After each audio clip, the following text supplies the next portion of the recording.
ஒவ்வொரு வாரமும் சனிக்கிழமை தோறும் கடையலில் அமைந்துள்ள சீயோன் மண்டபத்தில் வைத்து தேசத்தின் நன்மைக்காக, ஜனங்களின் விடுதலைக்காக உபவாச ஜெபம் நடைபெறும். செய்தி ஜே.பி.ஆர். யாக்கோபை ஆசீர்வதிப்பதற்கு 21 வருடங்களாகிவிட்டது.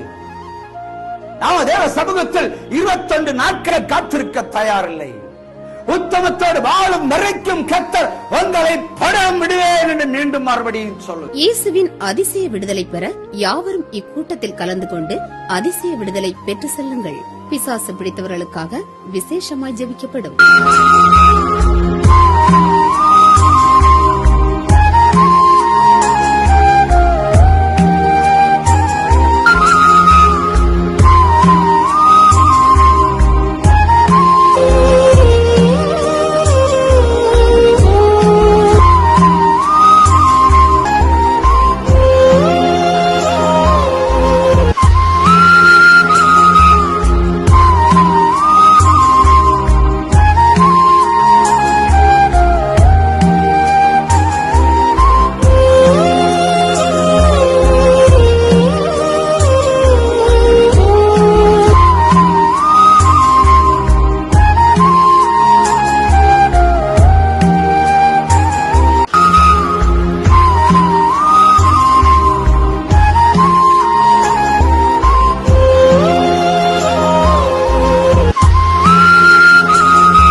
நான் இந்த இடத்துல என்னுடைய ஒரு சிறிய சாட்சியை உங்கள் முன் வைக்கிறேன்.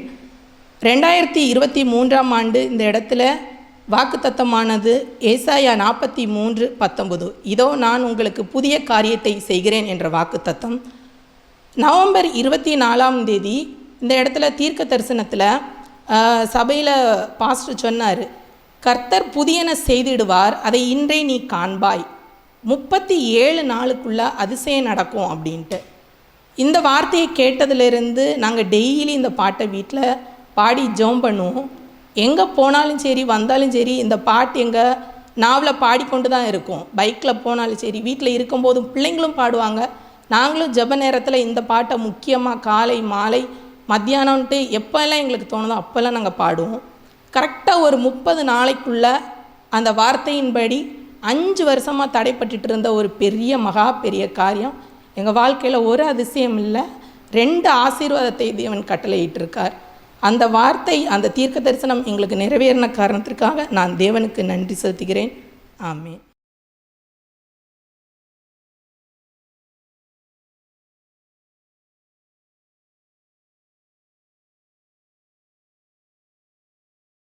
ஸ்தோத்திரம். இந்த இடத்துல சாட்சியாக நிறுத்தின தேவனுக்கு கோடான கோடி ஸ்தோத்திரம் சொல்லணும். எனக்கு இப்படியா சாட்சி சொல்லணும். ஆண்டவரே, ஒரு தடை இல்லாமல் நான் வந்து சேரணும்னு ஆண்டவர்கிட்ட ப்ரேயர் பண்ணிட்டு தான் வந்தேன். ஆனால் கரெக்டாக கொண்டு ஆண்டவர் கொண்டு சேர்த்துட்டார்.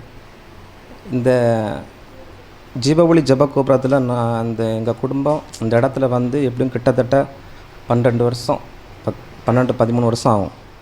நான் வரக்கு முன்னாடி, அதாவது அந்த 12 வருஷத்துக்கு முன்னாடி நான் இங்கே வரும்போது எனக்கு படி ஏற முடியாது, அந்த சூழ்நிலை தான் இருந்து நடக்க முடியாமல் தான் நான் இருந்தது. கீழே ஆட்டோவில் தான் வருவோம். ஆட்டோலேருந்து அப்படி தான் ஒரு கை தாங்கல் தான் கொண்டு வந்தது. அப்போ வரும்போது இந்த ஃப்ளோவர்லாம் பெரிய இல்லை, ஓப்பனாக தான் இருந்து கீழே உள்ள ஃப்ளோவரில் தான் நான் இருந்தேன். அந்த நேரத்தில் வரும்போது நான் எங்கள் ப்ரேயர் வரும்போது ஆண்டவர் சொன்ன ஒரு வார்த்தை என்னென்னா, எங்களுக்கு அதாவது நிலை, அதாவது ஒரு இடம் தெரியும், அதாவது வாழ்க்கையில் சும்மா குடும்பத்துக்கு இப்படி பிரச்சனைகள் வந்துகிட்டே இருக்குது, எதனாலன்னு தெரியாமல் நாங்கள் சில சர்ச்சைகள் போயிருந்தோம் இங்கே வாரக்கு முன்னாடி. ஆனால் இங்கே வந்தப்புறம் தான்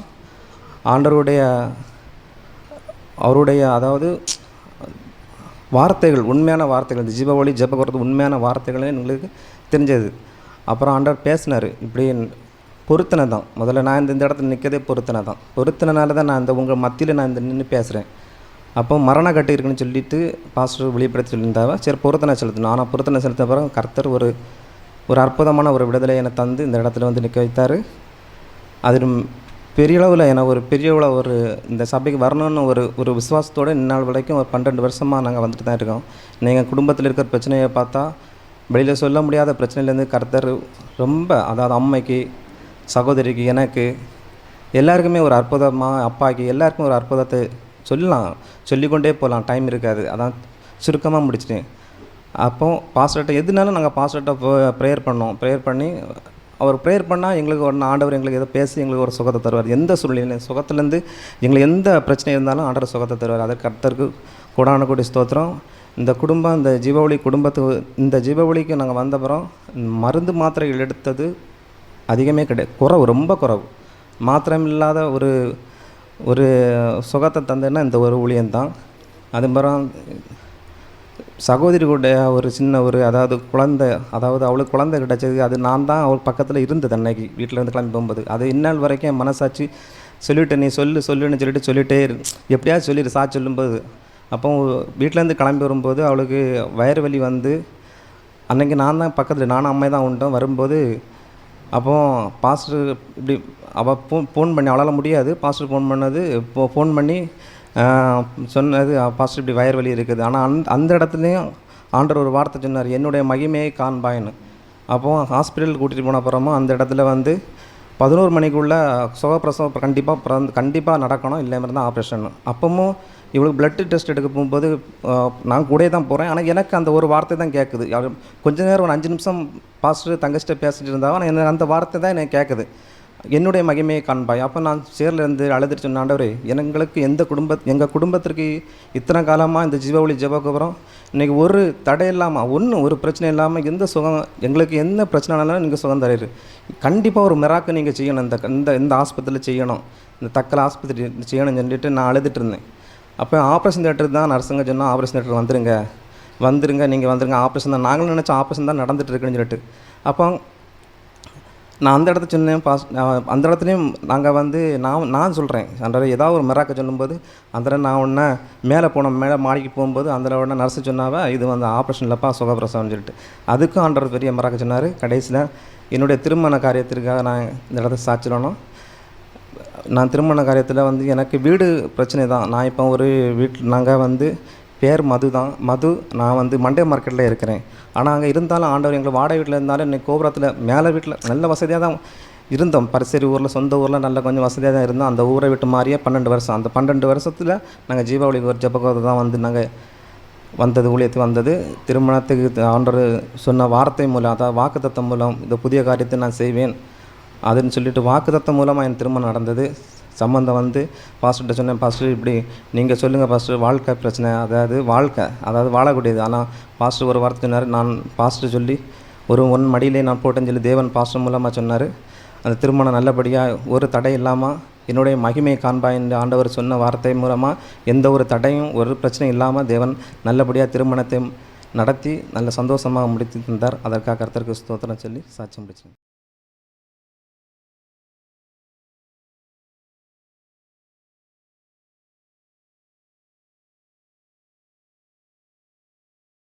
ஸ்தோத்திரம் உண்டாவதாக. என் பேர் சுரேஷ் பாபு. வேலூர் மாவட்டம் ஆம்பூர்லேருந்து ஒரு கிராம கீழ்பட்டிலேருந்து வந்துட்டு இருக்கேன். எனக்கு 2 பிள்ளைகள். பெரிய பிள்ளை பேர் வந்து சரத் பாபு, சின்ன பையன் பேர் வாசன் பாபு. பெரிய பையன் வந்து எம்எஸ்சி பிஎட், சின்ன பையன் வாசன் பாபு. இந்த ஜீவ ஒளி பார்க்குறேன்னு சொன்னாக்கா எனக்கு ஒரு பெரிய ஒரு வித்தியாசமான சூழ்நிலை. என்ன விஷயம் அப்படின்னு சொல்லும்போது, இந்த ஜீவ ஒளி சார்பாக இப்படிப்பட்ட சத்தியத்தை நான் கேட்கவே இல்லை. எல்லா ஊழியங்களுக்கும் நான் ஓடுவேன். வேலூரில் ஒரு மீட்டிங் வச்சா போவேன், வாணியம்பாடி ஒரு மீட்டிங் வச்சா ஓடுவேன், திருப்பத்தூரில் ஒரு மீட்டிங் வச்சா போவேன், சென்னையில் ஒரு மீட்டிங் வச்சா ஓடுவேன். எல்லாத்துலையும் கேட்பேன், ஆனால் ஒரு மனசு நிறைவு வரல. சென்னை கூட மாதம் முதல் சனிக்கிழமை அங்கேயும் கூட்டத்துக்கு போவேன். எந்த கூட்டத்துக்கு போனாலும் வந்தாலும் பரிசுத்தத்தை பற்றி நான் கேள்விப்படவே இல்லை. பரிசுத்தம்தான், அதுதான் நம்மளோட வாழ்க்கையை சரிப்படுத்தும்னு சொல்லிவிட்டு இந்த ஜீவ ஒளி சார்பாக தான் நான் தெரிஞ்சுக்கிட்டேன். இப்போது வேறு ஒரு நியூ இயர்க்காகவோ இல்லை வேறு கூட்டங்களுக்கோ எங்குமே இப்போ நான் போகிறதில்ல. கிட்டத்தட்ட இப்போ இந்த ப்ரோக்ராம் வந்து இந்த ஜீவ ஒளி சாட்சி 1.5 வருஷமாக நான் 1.5 வருஷம் இல்லை ஒரு 7 மாதம் 1.5 வருஷமாக நான் கேட்டுட்டு இருக்கிறேன். இப்போ நித்தம் வேறு எல்லாம் வந்து வாக்குத்தத்தத்துக்காக ஓடுவாங்க. அந்த வாக்குத்தத்தை கேட்போம், இந்த வாக்குத்தத்தை கேட்போன்னு சொல்லிட்டு. ஆனால் இப்போ எந்த வாக்குத்தத்தை எடுக்க நான் நியூ இயர்க்கு எந்த இதுக்கும் போகலை. அநேக புஸ்தகங்கள் மாதம் எனக்கு வரும். அநேக மாடிகளிலிருந்து அதுகளிருந்து எல்லாம் வந்து கொண்டு இருக்கும்.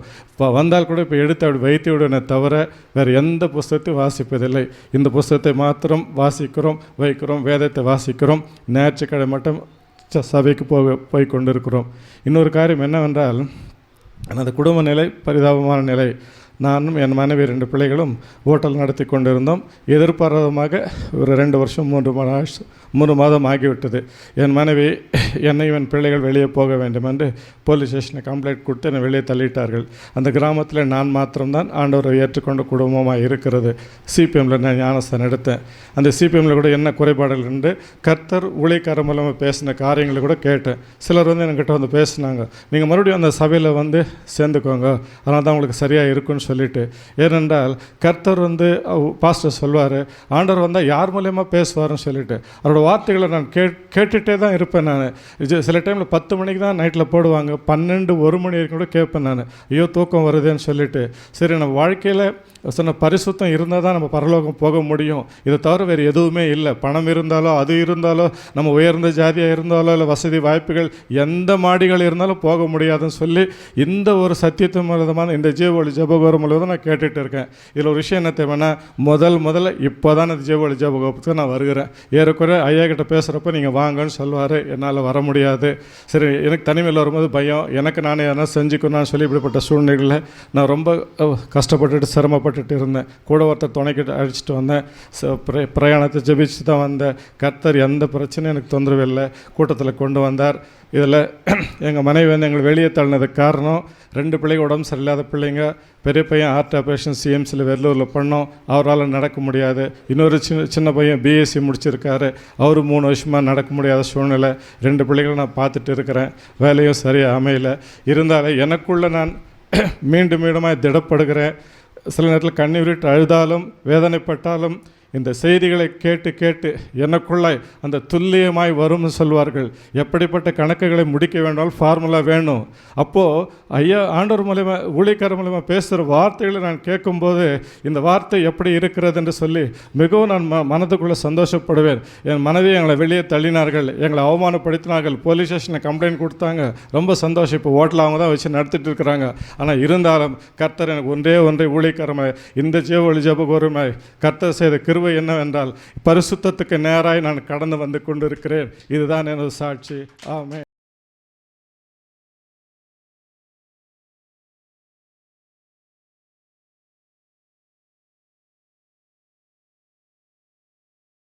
கர்த்தர் நாமத்துக்கு ஸ்தோத்திரம், பரிசுத்த நாமத்துக்கு ஸ்தோத்திரம்.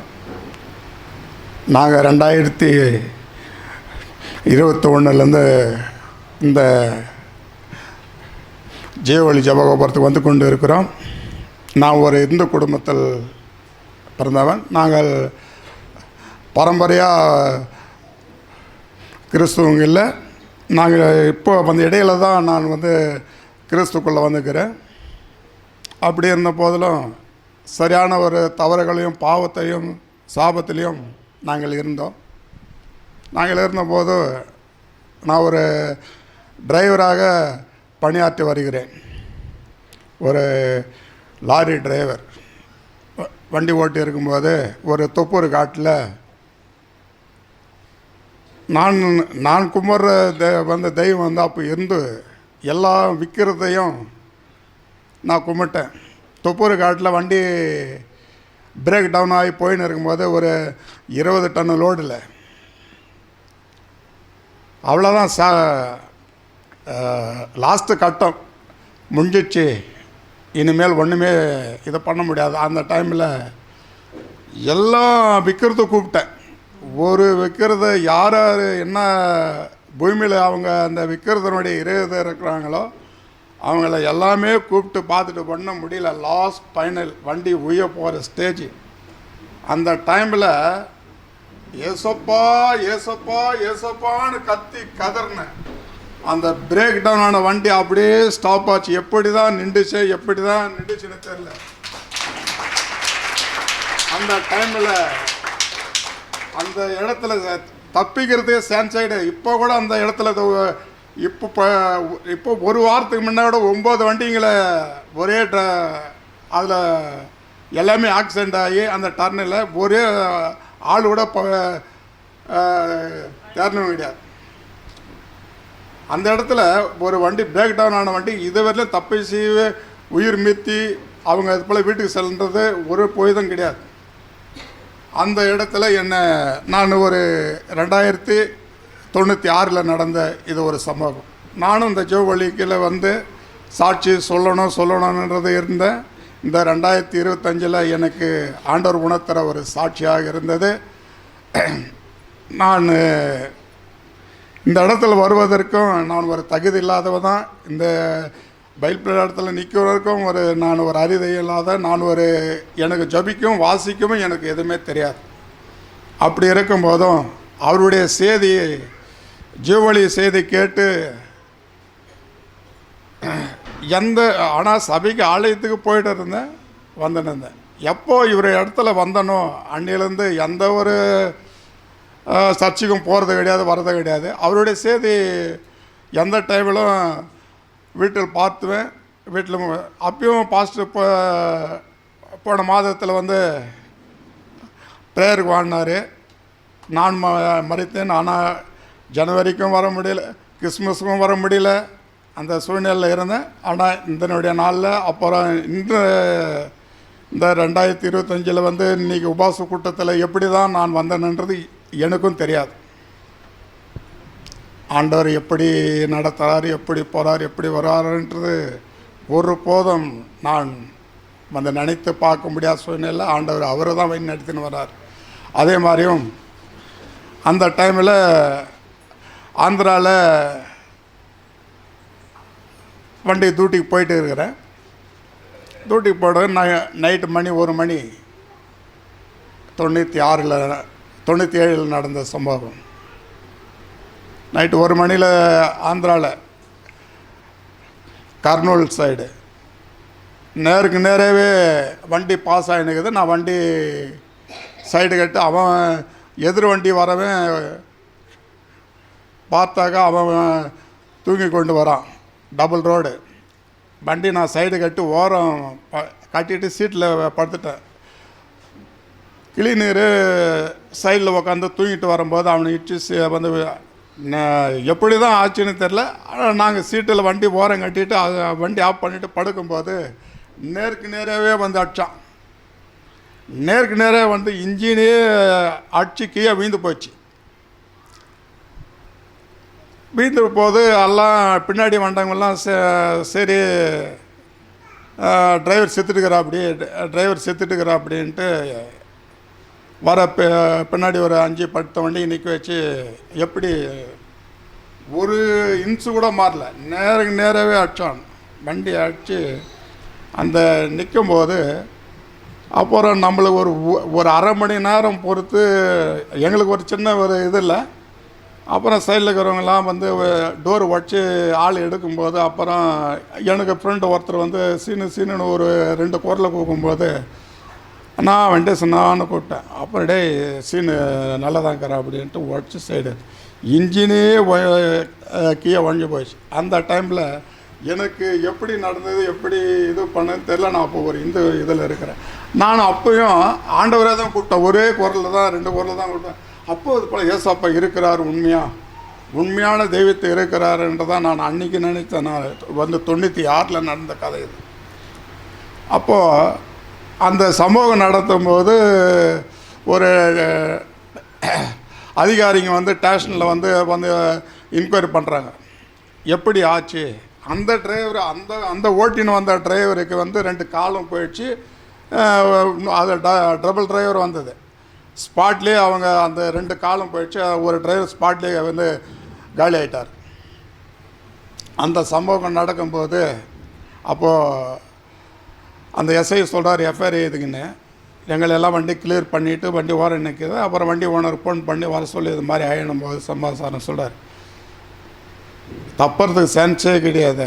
டிரைவருக்கு இன்னொரு உயிரோடு இருக்கிறது சான்ஸே கிடையாது. இது எப்படி இது நடந்தது?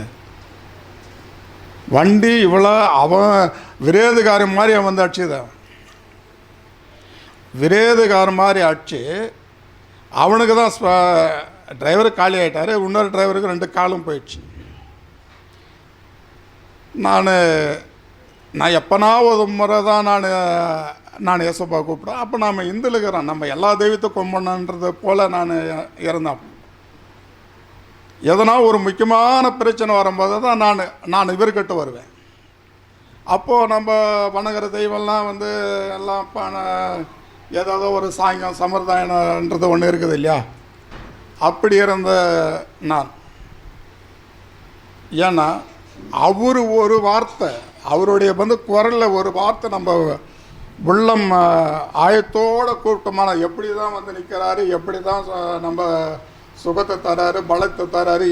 என் பாடி அப்புறத்துலேருந்து தன்னுடைய சரீரம் எத்தனையோ போராட்டங்கள், எத்தனையோ பிரச்சனைகள் வந்து கொண்டே இருக்குது. ஹார்ட் அட்டாக்கும் வந்தது. இப்போ வந்து இடையில இப்போ ஒரு 5 வருஷத்துக்கு முன்ன அப்போயும்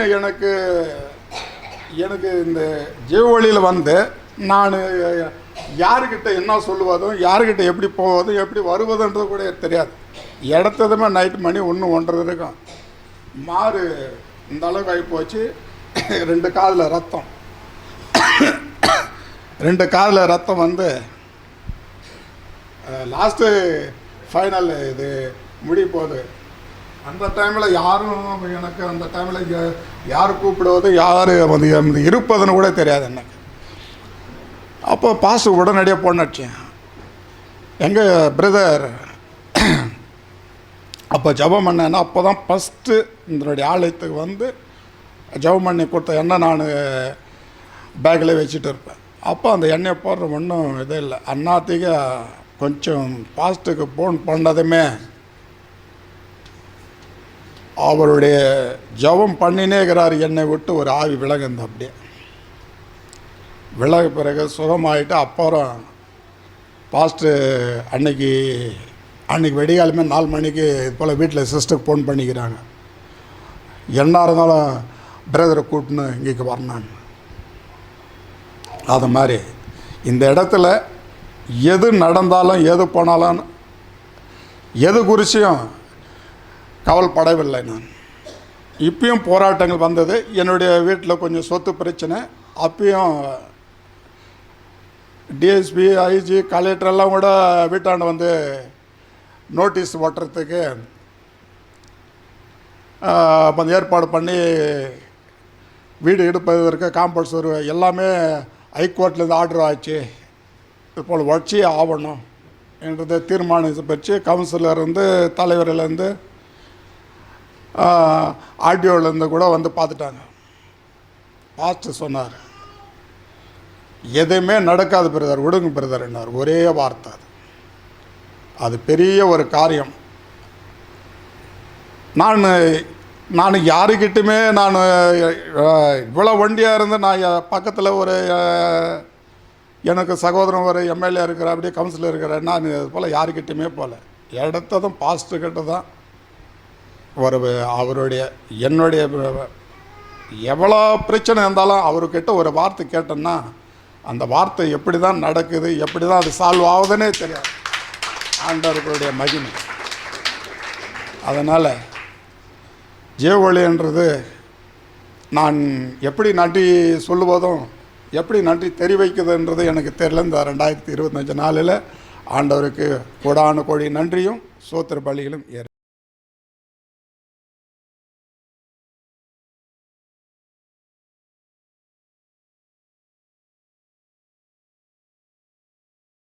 ஏசப்பாவுக்கு நன்றி. தூசியும் சாம்பலும் ஆகிய என்னை இந்த இடத்தில் சாட்சியாக நிறுத்தினதுக்கு ஏசப்பாவுக்கு கொடா நன்றி. என் மூத்த மகள் பேத்தியை ஒரு வருடத்துக்கு முன்னால் இங்கே கூப்பிட்டு வந்திருந்தேன். அவளுக்கு அதிகமாக நிமோனியா சளி 6 மாத குழந்தையில் வந்திருந்து. அப்பொழுது அதில் இருந்தே ஒரு வாரமாக கடவுள் உயிரோட காப்பாற்றின பெரிய கிருபை. அதில் இருந்து 2 சைடும் இழுப்பு, ஒரு சின்ன ஐஸ்கிரீம் கூட சாப்பிட முடியாது. அதில் இருந்து 2 சைடும் ஒரு சின்ன சுரம் வந்தாலும் இழுப்பு 2 சைடும் அப்படியே 3 நாளைக்கு அப்படியே இருக்கும், சாப்பிட முடியாமல் இருப்பாள். அப்போ நாங்கள் ஒரு வருடமாக வந்துக்கிட்டு இருந்தேன். அப்போ என் பொண்ணுக்கிட்ட எப்படியாவது நீ ஒரு நாள் கூட்டிகிட்டு வா அப்படின்ட்டு இங்கே கூப்பிட்டு வரும்போது பிரதர்கிட்ட செபிக்கும்போது ஆண்டவர் அறுத்து போட்டாருமா அப்படின்னார். அப்போ எனக்கு ஒரு நாளையில் எப்படி ஆகும் அப்படின்னு நினச்சேன். என்ன ஒரு நாள் கூட ஒரு நாள் வரணும் போல் அப்படின்னு நினச்சேன். இல்லைம்மா ஆண்டவர் அறுத்து போட்டார் அப்படின்னு சொன்னாங்க. அதிலேருந்து அவளும் ஒரு சின்ன வீட்டில் இருந்து வர முடியாமல் ஒரு சூழ்நிலையில் இருக்கா, வர முடியல. ஆனால் ஒரு வருடம் ஆகுது, இன்னுமே அந்த இழுப்பு வரல. ஏசப்பாவுக்கு கோடி நன்றி. அதுக்கு பிறகு என்னுடைய மூத்த மருமகன் பெரிய ஆபத்தில் இருந்து ஏசப்பா காப்பாற்றினார். பெரிய ஆபத்துக்கு உயிருக்கு ஆபத்து அப்படின்ட்டு பிரதர் ஜெபிக்கும்போது சொன்னாங்க. அப்பொழுது பிரதர்கிட்ட ஜெபிக்க சொன்னோம். எந்த ஒரு இதுவும் இன்னும் அசம்பாதமும் இல்லை, கடவுள் நல்லபடியாக காத்து வருகிறார். பிறகு அதுக்கு தம்பிக்கு குடும்பத்துக்கு எல்லாருக்குமே மந்திரக்கட்டு. அதிலேருந்து பிள்ளைகள், சின்ன பொண்ணு, பெரிய பொண்ணு, தம்பி குடும்பம் எல்லாருக்குமே மந்திரக்கட்டு. அதிலேருந்து பிரதர்கிட்ட என்ன ஆகுமோ அப்படின்னு நினச்சி கொண்டு தான் தம்பியை கூட்டிகிட்டு வரும்போது அன்னைக்கு முதல் நாளில் 1 கிளாஸ் தண்ணி கூட அவன் குடிக்க முடியாது. அப்படி ஒரு சூழ்நிலை, நடக்க முடியாது. ஆனால் பண வசதியும் இல்லை, அதிகமாக எங்கிட்ட இல்லை.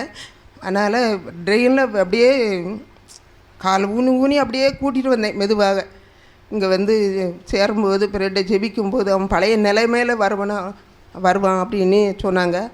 அதிலேருந்து அவன் கடவுள் உயர்த்தி கொண்டே தான் வந்திருக்கார். அதிலேருந்து பலப்படுத்தி அவனை தொழில் செய்ய எதுக்க முடியாமல் இருந்தான். ஒரு வருடத்துக்கு முன்னால் வீட்டுக்கு போக முடியாது, பாத்ரூம்பு கூட அவனால் போக முடியாது, பிடிச்சு கொண்டு தான் ஊற்றணும் நீரை. அப்படி ஒரு எப்படி ஆகுமோ, கடையை நடத்த முடியுமோ, அப்படி ஒரு சூழ்நிலை. பெரிய ஒரு போராட்டம் வீட்டில், குடும்பத்துக்குள்ளே சமாதானம் கிடையாது, பொண்டாட்டி பிள்ளைகளுக்குள்ளே. ஆனால் பெரிய ஒரு சீக்ரெட்டு குடிப்பான். இங்கே வந்ததுலேருந்து சீக்ரெட்டும் இல்லை, குடியும் இல்லை. குடியிலேருந்து நிப்பாட்டிட்டான். சீக்ரெட் அடிக்கடி இழிப்பான். தலை முழுவதும் ஹேன் பண்ணி பார்க்கும்போது தலை முழுவதும் புகையாக தான் இருக்குமா, எந்த இதுவுமே இல்லை. நான் அதுக்கு பிறகு இன்னும் ஹேன் பண்ணி பார்க்க மயங்கி விழுவான். இங்கே வந்த பிறகு ஒரு நாள் அவன் விழுந்தது கிடையாது. அந்த கால் நீர் யானைக்கால் போல் இருந்துச்சு, வெடித்து 2 நேரம் நீர் வந்துச்சு. ஆனால் டாக்டர்கிட்ட செக் பண்ணி பார்க்கும்போது எந்த இதுவும் இல்லைம்மா, என்னன்னே தெரியல அப்படின்னு சந்தேகத்தில் சொன்னாங்க. இதோடைய செபத்தால் தான் அந்த எண்ணெயை போடும்போது அதுக்கு பிறகு சுகமாகி இன்னும் அந்த வீக்கம் பழையபடி வரல. என்ன லேசாக இருக்குது, நான் ஒழுங்காக வரலை. 3 மாதத்துக்கு ஒருக்கா 2 மாதத்துக்கு ஒருக்கா எப்படியாவது என்னுடைய வேலைக்கு போகும்போது அவனை கூட்டிகிட்டு வர முடியாது. 5 மணி வேலையை விட்டு வரும்போது ட்ரெயினை பிடிச்சிடலான்ட்டு அப்படி பெர்மிஷன் வாங்கவும் முடியாது, அப்படி ஒரு சூழ்நிலை. அதில் இருந்து என் குடும்பத்தை பெரிய ஒரு அளவில் என் பிள்ளைகள், சின்ன பொண்ணு, பெரிய பொண்ணு, என் தம்பி குடும்பத்தையே ஆண்டவர் பெரிய அளவில் பிரதருடைய செபத்தால் எங்களை தாங்கி பிடித்து கொண்டிருக்கார். என்ன அது எப்படியாக செபிக்கும்படி தாழ்மையுடன் கேட்டுக்கொள்கிறேன்.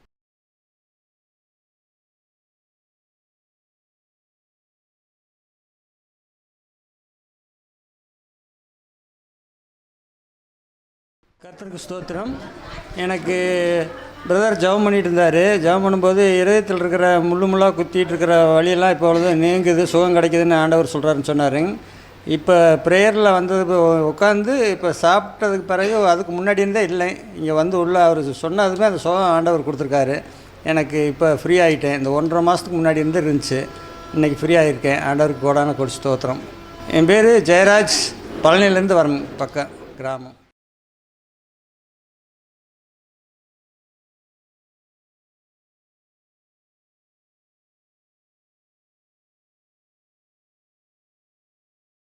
கர்த்தருடைய பரிசுத்த ஸ்தோத்திரம். நான் வந்து தூத்துக்குடியிலேருந்து வர்றோம். தூத்துக்குடி ஒரு 25 கிலோமீட்டர் தள்ளி எஸ் கைலாசபுரங்கிற கிராமத்துலேருந்து வர்றேன். என் பேர் சரோஜா, இவங்க பேர் அதிசயமணி. நாங்கள் வந்து இந்த இடத்து வந்து கொஞ்ச நேரத்திலே பிரதர் வந்து இதில் ஸ்டேஜில் நிற்கும்போது ஆண்டவர் வந்து நின்ன மாதிரி தெரிஞ்சுது. என்னடா நம்ம சுயத்தில் தான் பார்க்குறோமா எப்படின்னு தெரியலையே அப்படின்னு சொல்லி டக்குன்னு ஒரு செகண்ட் தெரிஞ்சுது. அப்புறம் மறைஞ்சிட்டு அப்புறம் ஆராதனையில் ஜோம் பண்ணும்போது 2 பேர் காணுவீங்கன்னு சொல்லும்போது நான் எழும்பி நிற்கும் போதே எனக்குள்ளே ஒரு அனல் மூட்டின மாதிரி இருந்தது. ஒடியே வந்து ஸ்டேஜில் முழங்கால் போடணும் அப்படின்னு சொல்லி தோணுச்சு. அப்போ ஆண்டவரை பார்த்தேன். ஏசப்பா வந்து 2 பேர் தலையிலையும் கை வச்சாங்க. ஆனாலும் எனக்கு இந்த இடத்த விட்டு எழும்பி போகணுன்னு நினைக்கிற முடியலை. இருந்தாலும் பிரதர் காலை பிடிக்கணும் அப்படிங்கிற தோணுது. பிரதர் தலையில் கை வைக்கணும் அப்படின்ற மாதிரி இருந்தது. என்னால் நான் அடக்கி கொள்ள முடியலை. ஆனாலும் பிரதர் காலை வந்து பிடிச்சேன். கால் வந்து எனக்கு வந்து ஜில்லுன்னு ஒரு ஐஸ் கட்டியில் வச்ச கை வச்ச மாதிரி இருந்தது. தேவனுடைய பிரசன்னத்தை உணர முடிஞ்சது. இருந்தாலும் பிரதர் தலையில் கை வச்சு எலும்பி போக சொன்னாங்க. ஒரு செகண்ட் என்னால் எலும்பும்ல. இருந்தாலும் எழும்பி போய் நான் இருந்த சீட்டில் அமர்ந்தேன். தேவன் அக்னி மதிலாக இந்த இடத்துல இருந்தாங்க. அக்னி சுற்றி எரிஞ்சிக்கிட்டே இருக்க மாதிரி தேவ பிரசன்னத்தை உணர முடிஞ்சது.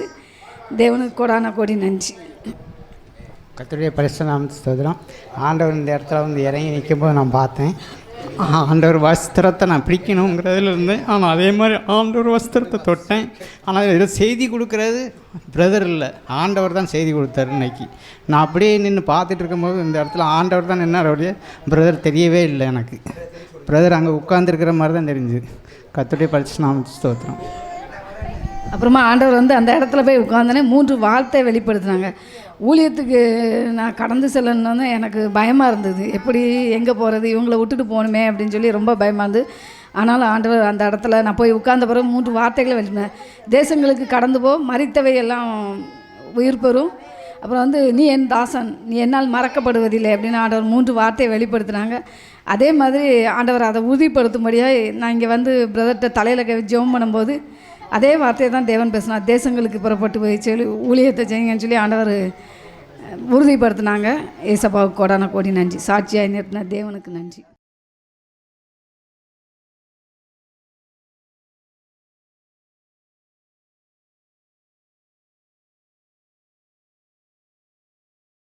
ஸ்தோத்திரம். கர்த்தருடைய பெரிதான நாமத்துக்கு ஸ்தோத்திரம்.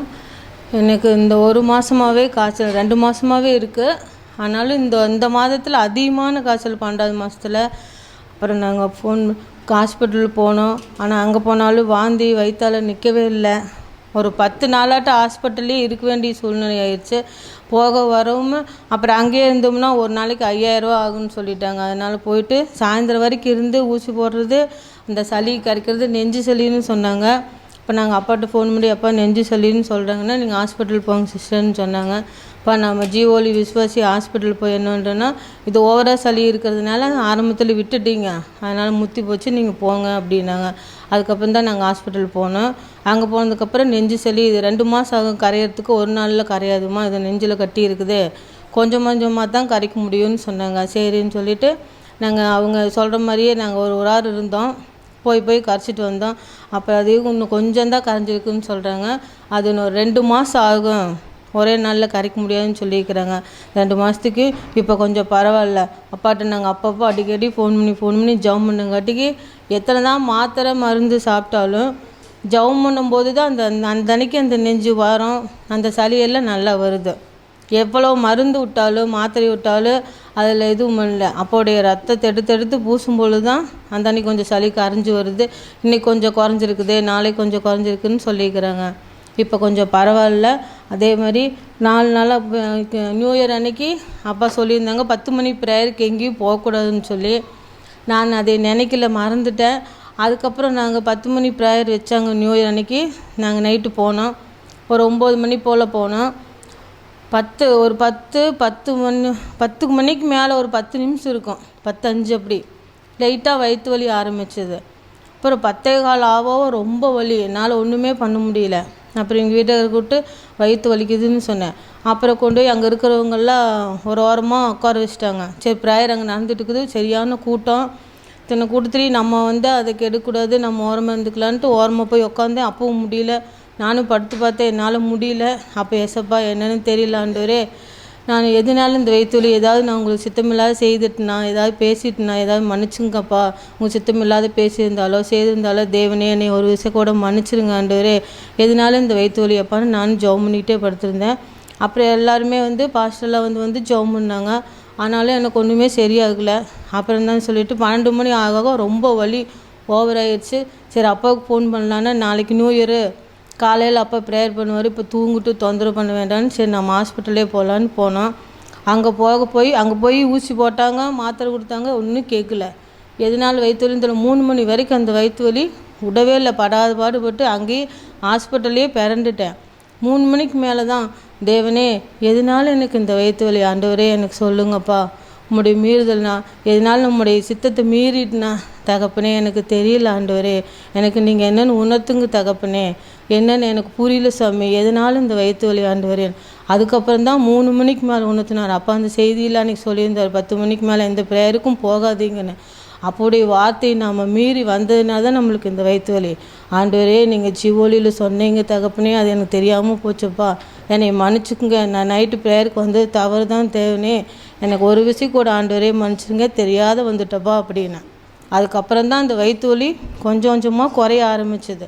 அதுக்கப்புறம் சரின்னு சொல்லிட்டு 4 மணிக்கு மேலே கொஞ்சம் தூக்கம் லைட்டாக தூங்கிட்டு அப்புறம் 8 மணி வரைக்கும் ஹாஸ்பிட்டல் இருந்துட்டு அப்புறம் வெடிஞ்சு வந்துட்டோம்.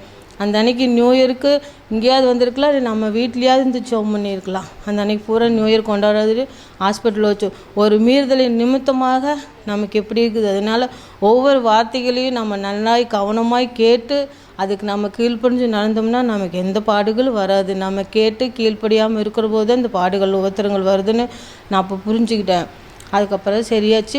இப்போ கொஞ்சம் பரவாயில்ல. 2 நாளைக்கு முன்னாடி ரொம்ப வயிற்று வலி, அப்பாட்ட கூப்பிட்டு ஜெபம் பண்ணேன். இன்றைக்கி எழுந்திரிச்சு இன்றைக்கி இங்கே வர முடியுமா என்னன்னு தெரியாத அளவுக்கு இருந்துச்சு.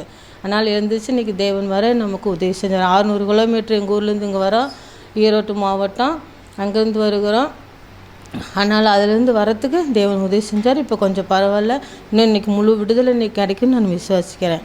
அப்புறம் ஜீவோலி ஜெபக்கோப்புற புக் எடுத்து நாங்கள் கொண்டு போய் கொடுக்கலான்னு எங்கே கொண்டு போய் கொடுத்தாலும் கொடுக்கவே விடமான்னு ஒரே தடை பண்ணுறாங்க. ஆனால் கிறிஸ்தவங்க சத்தியத்தை அறியாத ஜனங்கள் தடவுன்னா கூட பரவாயில்ல, சத்தியத்தை அறிஞ்சு பாஸ்டர் இருக்கிறாங்க, ஊழியம் செய்கிறாங்க, அநேகருக்கு சுவிசேஷம் அறிவிக்கிறாங்க, அவங்களே தடை பண்ணுறாங்க. ஜீவோலி ஜெபக்கு ஒரு புக்கெல்லாம் கொடுக்கக்கூடாது, இங்கே எதுக்கு கொண்டாந்து கொடுக்குறீங்க அப்படிங்கிறாங்க. ஆனால் புறச்சாதிகள் அதை சொன்னால் நம்ம அதை ஏற்றுக்கல. அவங்களுக்கு சத்தியம் தெரியாது, அவங்க சொன்னாங்க கூட பரவாயில்ல. ஆனால் சத்தியத்தை அறிந்தவங்க, தினமும் வேதத்தை வாசிக்கிறவங்க, டெய்லியும் சுவிசேஷம் அறிவிக்கிறவங்க, எத்தனை வீட்டுக்கு ஊழியத்துக்கு போகிறாங்க, அவங்களே கொடுக்கக்கூடாதுன்னு சொல்கிறாங்கன்னா அப்போ அவங்க அந்தி கிறிஸ்துன்னு எங்களை சொல்கிறாங்க. அப்போ நான் மனசுக்குள்ள நினச்சிட்டேன், நீங்கள் தான் அந்தி கிறிஸ்துன்னு நினச்சிக்கிட்டு நாங்கள் ஜீவோலி விசுவாசிகள் இதை கொடுக்க விட மாட்டேன்னு சொல்கிறீங்களே, இந்த புக்கை நீங்கள் வாங்கினாங்களே உங்களுக்கு விடுதலை ஆகும், அது புரியாமல் நீங்கள் பேசிக்கிட்டு இருக்கிறீங்கன்னு சொல்லிட்டு இவங்ககிட்ட நம்ம சொல்லி புரிய வைக்க முடியாது. நம்ம வாங்குறவங்களுக்கு கொடுப்போன்ட்டு வேண்டாங்கிறவங்க கொடுத்துட்டு வாங்குறவங்களுக்கு இன்னும் நான் கொடுத்துக்கிட்டு தான் இருக்கேன். அவங்க சொல்லிகிட்டே தான் இருக்கிறாங்க, ஆனால் நானும் அதே விடுறதில்ல, கொடுத்துக்கிட்டே தான் இருக்கேன். தெரியாமல் அங்கே தானே கொடுக்கக்கூடாது, நாம் தள்ளி ரோட்டில் கொடுத்தா யார் பாப்பா அப்படின்னு சொல்லி கொஞ்சம் ஒரு 10-20 கிலோமீட்டர் தள்ளி நான் இன்னும் கொடுத்துக்கிட்டு தான் இருக்கேன். அதனால் மனுஷர்கள் எதை நினைக்கிறாங்கன்னா நம்ம தான் பெருசு, நம்ம ஊழியம் தான் பெருசு, நம்ம பண்ணுறது தான். அப்போ ஜனங்கள் விசுவாசிகள் நம்ம விட்டு அங்கே போயிடுவாங்களோ, அந்த சபைக்கு போயிடுவாங்களோ, அப்படி தான் நினைக்கிறாங்களோ. எது உண்மையான சபை, எது அந்தி கிறிஸ்து, எது ஆண்டவருடைய இது ஜீவ ஒளி குட்டி பரலோக கர்த்தர் உறாவுற இடம், அதை புரிஞ்சுக்க மாட்டேன்னு ஆத்மா நிறைய வருது, கூட்டம் வருது, அவங்களுக்கு அறுக்க இது மைக்கு போடுறது, பாட்டு பாடும்போது இது வைக்கிறது, அதைத்தான் பார்க்குறாங்களோ ஒழிஞ்சு. ஆனால் பாட்டு பாடும்போது நம்ம மைக் வைக்கிறது, சவுண்டு வைக்கிறது, நம்ம மியூசிக் வைக்கிறது, அதெல்லாம் நமக்கு பெருசு கிடையாது. நம்ம பரிசுத்தமாக இருக்கிறோமா? வெளிப்படுத்தல் 22:11 என்ன சொல்லுது? பரிசுத்தமாக இருக்க இன்னும் பரிசுத்தமாகட்டுங்குது. அது நம்ம இன்னும் பரிசுத்தமாக தான் பார்க்கணும். ஆனால் பரிசுத்துக்குள் இருந்து சுவிசேஷ சர்வீஸ் எல்லாம் சொல்லி அசுத்துக்குள்ள தான் இருக்கிறாங்க. அப்புறம் அவங்க எப்படி இது பண்ண முடியும்? ஏன் முன்னேறாமல் இருக்கிறாங்கன்னா, முக்கால்வாசி சபைகள் இன்னும் முன்னேறாமல் இருக்குதுன்னா அவங்களுடைய அசுத்தம் தான் காரணம். அப்படி இல்லாமல் பரிசுத்தமாக நம்ம ஆகணும். அப்போ தான் ஆண்டவர் நம்ம மேல் பிரகாசிப்பார். எவ்வளோ கஷ்டம் வந்தாலும் தீர்ந்து போகும். நாங்கள் காசு இல்லாமல் எவ்வளோ ஒரு 3 வாரமாக 5000 ரூபா காசுக்கு ஒரு கந்துக்காரர்கிட்ட 3 வாரமாக கேட்குறோம், கொடுக்கவே மாட்டேன்ட்டாங்க. உங்களுக்கு யார் என்னன்னு தெரியாது, எப்படியுமா கொடுக்கணும். பக்கத்து கடைக்கு கொடுக்குறாங்க, பக்கத்து வீட்டுக்கு கொடுக்குறாங்க, பக்கத்தில் இருக்கிறவங்க தராங்க, எங்களுக்கு தர மாட்டேங்கிறாங்க. 3 வாரம். அப்புறம் 4வது வாரம் என்ன ஒன்று, நம்ம ஜீவோலி ஜெபக்கோபுரம் புக் எடுத்துக்கிட்டு போகலாம், நம்ம தனியாக போகிறதுனா தான் தர மாட்டேங்கிறாங்கன்னு புக் ஒன்று எடுத்துகிட்டு போகலான்னு நான் புக்கை எடுத்துக்கிட்டு போகிறேன். அந்த வாரம் நல்லா பேசுகிறாங்க, அந்த வாரம் இருந்தாங்கன்னு நாங்கள் கேட்காமலே 5000 ரூபா கொடுக்குறாங்க. அப்புறம் அதை வாங்கித்தான் ஒரு 2-3 சில கடன் அடைக்க வேண்டியது வந்து அடைச்சோம். அப்புறம் 4 நாளைக்கு முன்னாடி நாங்கள் கடை லோன் போட்டிருந்தோம். அந்த லோன்காரங்க வந்து கட்டலைன்னு சொல்லி ஹாஸ்பிட்டல் போனால் இந்த 1 மாதமும் இவர் வேலைக்கு போக முடியல, என்னை பார்த்துக்கிட்டு நீங்கள் கட்டாதனால கடையை பூட்டுவேன் அப்படின்னு ஃபோன்னு சொன்னாங்க. சரி ஏதோ விளையாட்டுக்கு தான் சொல்கிறாங்க போலுக்கு, நானும் சரின்ட்டு அசால்ட்டு இருந்தேன். அப்போ நிஜமாலுமே கடையை பூட்டிடுவோம் அப்படின்ட்டு வந்தாங்க. சரின்னு சொல்லி நான் மூச்சு விட முடியாமல் படுத்துக்கிற இவங்க நேரம் எங்கள் வீட்டில் உடம்பு சரியில்லைங்க, நாங்கள் 1 வாரம் டைம் கொடுங்க கட்டிடுறேன்னு சொன்னாங்க. அதெல்லாம் முடியாது, நீங்கள் ஒரு கடையை வச்சு 5000 ரூபா சரக்கு வச்சுக்கிட்டு 5 லட்ச ரூபாய்க்கு நீங்கள் 5 பக்கம் லோன் போட்டிருக்கிறீங்க, நாங்கள் அப்படியெல்லாம் நாங்கள் விட்டுட்டு போக முடியாது, நீங்கள் கடைச்சாவி கொடுங்க, நாங்கள் பூட்டிகிட்டு போகிறோம் அப்படின்னாங்க. அப்போ என்னால் எந்திரிக்க முடியல. மெதுவாக எந்திரிச்சு வந்து சாவி எடுத்துகிட்டு வந்து, உங்களுக்கு கடை தானே பூட்டோன்னு நீக்கி இருந்தால் ஏதோ 2 வியாபாரம் உங்களுக்கு இந்த லோனை கட்டுவோம், பூட்டிகிட்டு போயிட்டிங்கன்னா இந்த லோனு கட்ட முடியாது, 1 வாரம் டைம் கொடுங்க கட்டிடுறேன்னு சொன்னேன். இந்த மேனேஜர்னா கட்ட விடவே மாட்டேன், டைமெல்லாம் கொடுக்க முடியாதுமா, ஏற்கனவே 1 மாதம் டைம் கொடுத்தாச்சு, நீங்கள் இப்படியாவது சொல்லிகிட்டு இருக்கிறீங்க, இந்த மாதம் கட்டலைன்னா நான் பூட்டிகிட்டு போகிறேன்னா. சரி இந்தாங்கன்னு சொல்லிவிட்டு சாவி கீழே வச்சுட்டு நான் அப்படியே உட்காந்துட்டேன். என்னால் நிற்க முடியல, உட்காந்துட்டு மனசுக்குள்ளதே, ஆண்டவரே கடை பூட்டுறேன்னு சொல்கிறாங்க ஏசப்பா, எங்கிட்டையும் காசு இல்லை, மகனும் வேலைக்கு போகல, தேவனே எங்களுக்கு ஏதோ ஒரு வழிவாசலை திறந்து கொடுங்கப்பா. வெளிப்படுத்தல் 3:8 சொன்னீங்களா, திறந்த வாசல் உனக்கு முன்பாக வைக்கிறேன், அது ஒருவனும் பூட்ட முடியாதுன்னு சொன்னீங்களப்பா. இந்த கடை எங்களால் உண்டானது இல்லை ஆண்டவரே, இது உம்முடைய உயிர்னால் உண்டான கடை, இது எப்படி உம்முடைய கடை அவங்க பூட்ட முடியும் தேவனே, ஏதோ எங்களுக்கு வழிவாசலை திறந்து கொடுங்க தகப்பனே, அவங்க உள்ளத்தில் நீங்கள் பேசுங்கப்பா, என்னால் ஒன்றும் பண்ண முடியாது சாமி, என் தேவன் ஏதோ ஒரு வழிகாட்டுங்க சாமி அப்படின்னு இருதயத்துக்குள்ளே நான் விஷயம்னு சொல்ல மனசுக்குள்ளேயே சொல்லிட்டு உட்காந்துக்கிறேன். அப்புறம் அவங்களே கொஞ்ச நேரம் பேசிகிட்டு இருந்தாங்க, என்ன நினச்சாங்கன்னு தெரில. சரிம்மா நீங்களே சாவி வச்சுக்கோங்க, ஒரு 10 நாள் டைம் தர, அதுக்குள்ளே கட்டிடுறீங்களாண்ணா, கட்டிடுறேங்க அப்படின்னா. அப்புறம் சரின்ட்டு போயிட்டாங்க. ஆண்டவர் தான் நமக்கு துணை, யாருமே துணை இல்லைங்க. அந்த நேரத்தில் தான் நம்ம புரிஞ்சுக்கிட்டு சரி நம்ம இனிமேல் வந்து அசால்ட்டாக நம்ம இருக்கக்கூடாது, 1 வாரத்தில் ரெடி பண்ணி நம்ம கட்டிடலான்ட்டு அடுத்த வாரம் வரைக்கும் டைம் கொடுத்துருக்குறாங்க, நம்ம கட்டிடுவோம். நம்ம தேவன் எந்த நிலையிலும் எந்த காலத்தில் எந்த சூழ்நிலையும் நம்ம இருந்தாலும் தேவன் தான் நமக்கு துணை. எனக்கு அந்த ஊரில் யாருமே துணை கிடையாது, எல்லாருமே எங்கள் சொந்தக்காரங்க எல்லாம் வசதியாக தான் இருக்கிறாங்க. ஆனால் நாங்கள் போய் கேட்டபோது ஒருத்தருமே எங்களுக்கு கொடுக்கவோ உதவி செய்வோ யாருமே செய்யலை, அடுத்தவங்க தான் எங்களுக்கு உதவி செஞ்சாங்க, இது வரைக்கும் செஞ்சுக்கிட்டு வராங்க, இப்போவும் செய்கிறாங்க. ஆண்டவர் தான் எங்களுக்கு எப்பொழுதும் துணை. கர்த்தர் நாம் மாத்திரம் மகிமைப்படுவதாக, தேவனுக்கே மகிமை உண்டாவதாக. ஆமென்.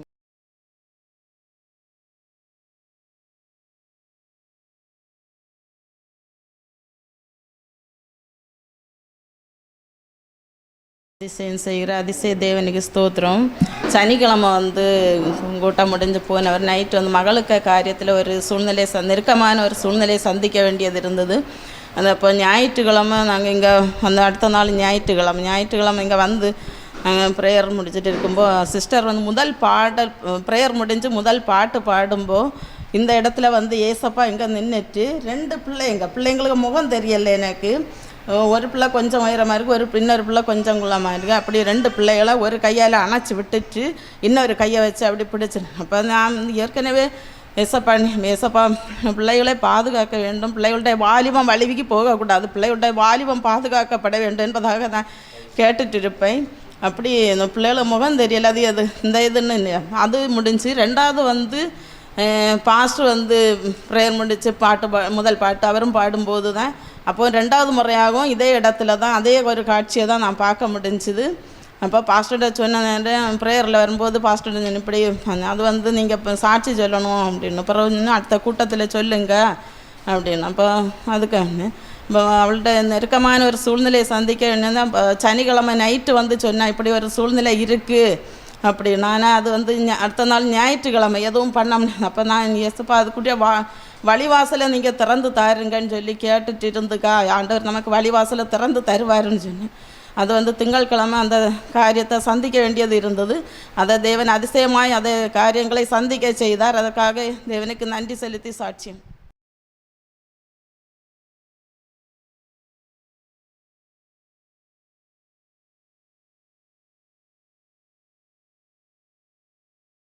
இந்த இடத்துல சாட்சியாக நிறுத்துங்க. கர்த்தர் ஸ்தோத்திரம். என் மகளுக்கு 7 வருடமாக ப்ளீடிங் பிரச்சனை இருந்தது. லேசாக இருந்து மருந்து எடுத்தோம், எந்த குறையும் இல்லை, நல்லா கூடிகிட்டே இருந்தது. இப்போ கழிஞ்ச வாரம் ஆரம்பத்தில் நாங்கள் இது மருந்து எடுத்த நேரம் ஸ்கேன் எடுக்கணும்னு சொல்லி ஸ்கேன் எடுத்து சின்ன சின்ன கட்டி இருக்குது, மருந்து தொடர்ந்து எடுத்தால் தான் சரியாகும் அப்படின்னு சொல்லியிருந்து கொஞ்ச நாள் மருந்து எடுத்தேன், எந்த மாற்றமும் வரல. கழிஞ்ச வாரம் பாஸ்டரிடம் ப்ரேயர் பண்ண சொல்லி பாஸ்டர் ப்ரேயர் பண்ணிவிட்டு இன்றைக்கே சுஸ்தம் என்று சனிக்கிழமை சொல்லியிருந்து அன்றைக்கே பிள்ளைக்கு விடுதலை கிடச்சி திங்கிழமை பரிபூர்ண விடுதலை கர்த்தர் கொடுத்தார். கர்த்தர் ஸ்தோத்திரம். ஜெபித்த பாஸ்டர் நன்றி.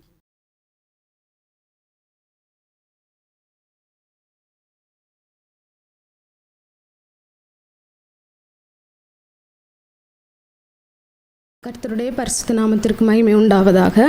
ஒரு சில தினங்களுக்கு முன்பாக குழந்தைக்கு பயங்கரமாக காய்ச்சல் இருந்துச்சு. எப்போவுமே ஒரு 3 நாளைக்கு பிறகு அப்படியே காய்ச்சல் நின்றுடும்.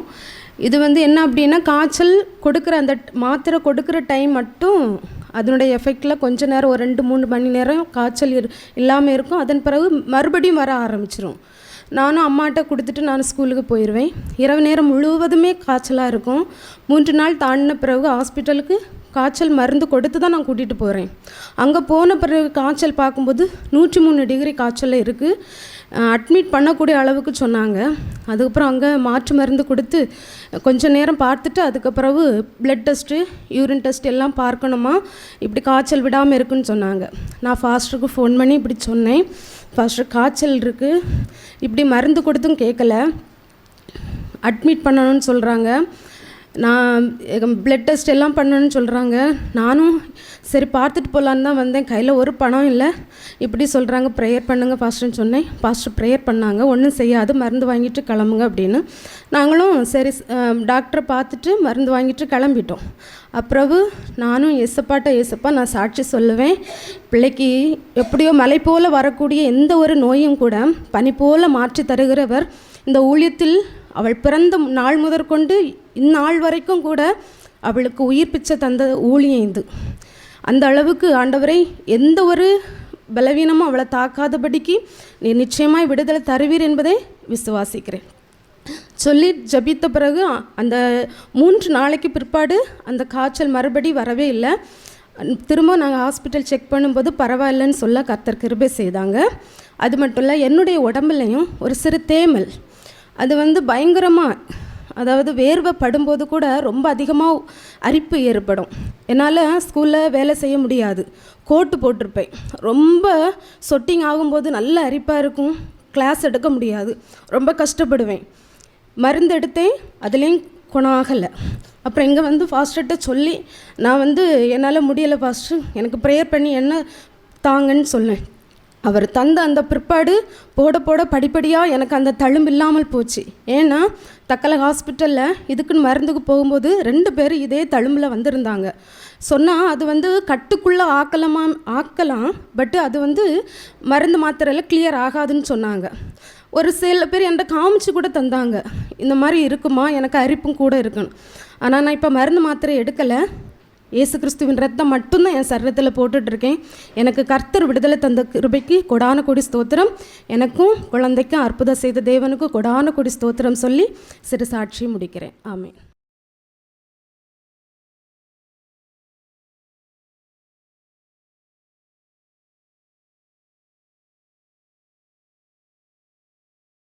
கர்த்தர் நாமத்துக்கு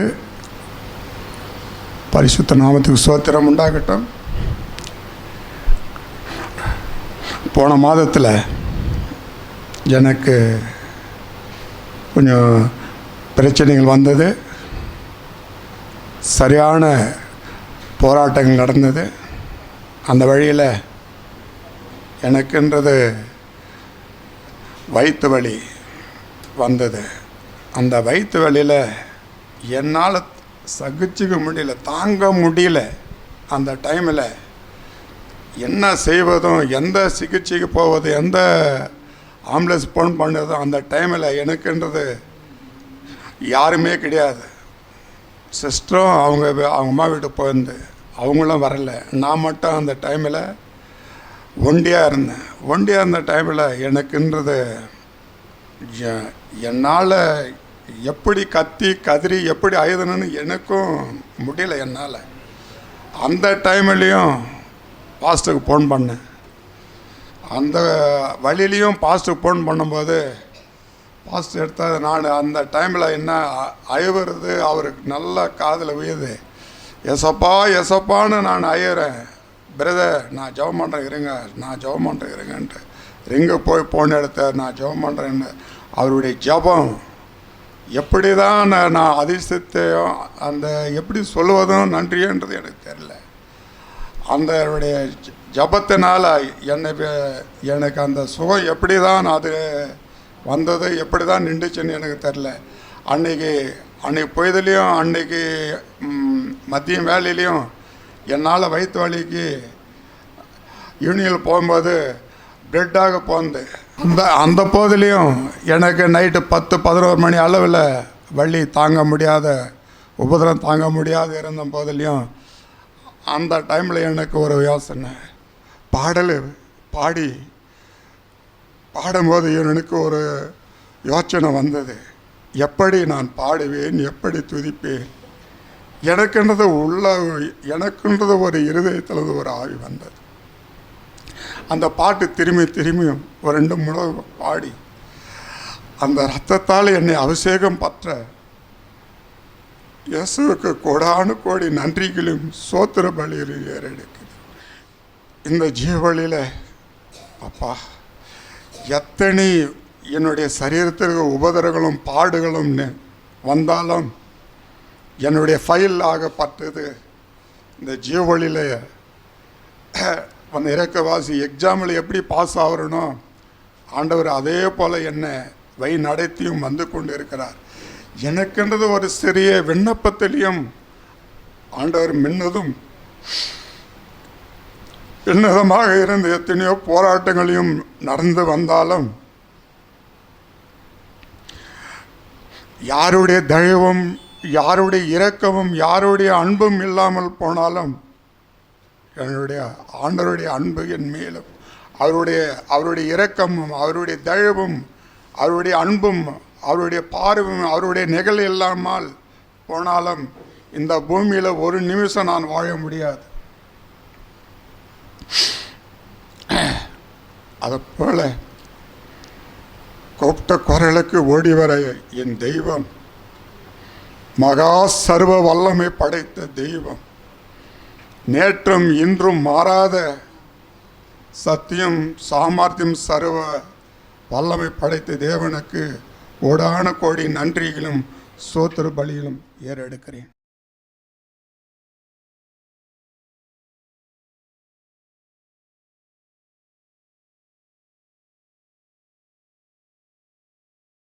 கர்த்தருடைய பரிசுத்த நாமத்துக்கு ஸ்தோத்திரம் உண்டாவதாக. 2 வாரத்துக்கு முன்னாடி ஒரு சொப்பனம் கண்டு இந்த ஊழியத்தை பற்றின ஒரு சொப்பனத்தை ஆண்டவர் காமிச்சாரு. எப்படின்னா ஒரு கட்டடம் பெரிய கட்டடம் கட்டி முடித்தாச்சு. அந்த கட்டத்தை குழந்தைகள்லேருந்து பெரிய ஆட்கள் உட்காந்து சின்ன பிள்ளைங்கள்லாம் விளையாண்டுட்டு இருக்காங்க. அதை பார்த்து இன்னொரு கட்டடத்துக்கு போயிட்டு இருக்கேன். அங்கே ஜியோலி டிவி பார்க்கறதுக்காக நிறைய பேர் காத்துட்ருக்காங்க. ஆனால் ஜியோலி டிவி அந்த நேரத்தில் வரல. ஏன்னா கேபிளுக்கு பணம் கொடுக்க காசு இல்லாதனால அது அப்படியே ஸ்டாப் ஆகி நிற்கிது. இப்போ அப்படியே இன்னொரு கட்டடத்துக்கு வெளியே வந்துட்டு இருக்கேன். இன்னும் 2 கட்டடம் ஒரு கட்டடம் கட்டி ஒரு கால்வாசி நிற்கிது. இன்னொரு கட்டடத்தில் அசிபாகம் போட்டிருக்காங்க. அப்போ பாஸ்டருக்கு முன்னாடி போயிட்டுருக்காரு. இப்போ நானும் சின்ன பிள்ளைங்களும் பின்னாடி போயிட்டு இருக்கோம். அப்படியே ஒவ்வொரு கட்டடமாக தாண்டி போயிட்டு இருக்கோம். இந்த கட்டத்தை ஆண்டவன் கொடுத்தாரு. ஆனால் பாஸ்டர் அடிக்கணும்னு சொல்லுவாங்க. எப்போ ரொம்ப கஷ்டமான சூழ்நிலை இருக்குமோ அப்போ தான் ஆண்டவர் வாக்குத்தத்தமும் கொடுப்பாரு, தரிசனம் கொடுப்பாருன்ட்டு. அது மாதிரி எனக்கு தரிசனத்தை கொடுத்தாரு. எப்படின்னா எனக்கு பாஸ்டர் சொன்னார், நீங்கள் அநேக தோட்டங்களை வாங்குவீங்கன்ட்டு. அப்போது ரொம்ப கஷ்டத்தில் ப்ரே பண்ணிட்டே இருக்கும்போது நைட்டு அந்த நேரத்தில் தான் அந்த கனவு வந்துச்சு. எப்படின்னா தோட்டத்து மத்தியில் நின்றுருக்கேன், சுற்றி ஒரு 1/2 கிலோமீட்டர் எல்லாம் சுற்றி அப்படியே பச்சை பசேல்னு எல்லாமே இருக்குது. இப்போ மனசில் நினைக்கேன் இந்த இடத்துல கட்டடம் கட்டணும் அப்படின்ட்டு. அதே கட்டடமும் கண்லேயும் ஆண்டவர் வந்து காமிக்காரு. ஸோ இப்போ என்ன சொல்கிறாங்கன்னா, ஜியோலி டிவிக்கு வந்து எல்லாருமே வந்து உதவி செய்யணும், அது வந்து நமக்கு சொல்கிறாரு. கதவுடைய வாசு தான் நமக்கு சொத்து உண்டாக. ஆமாம்.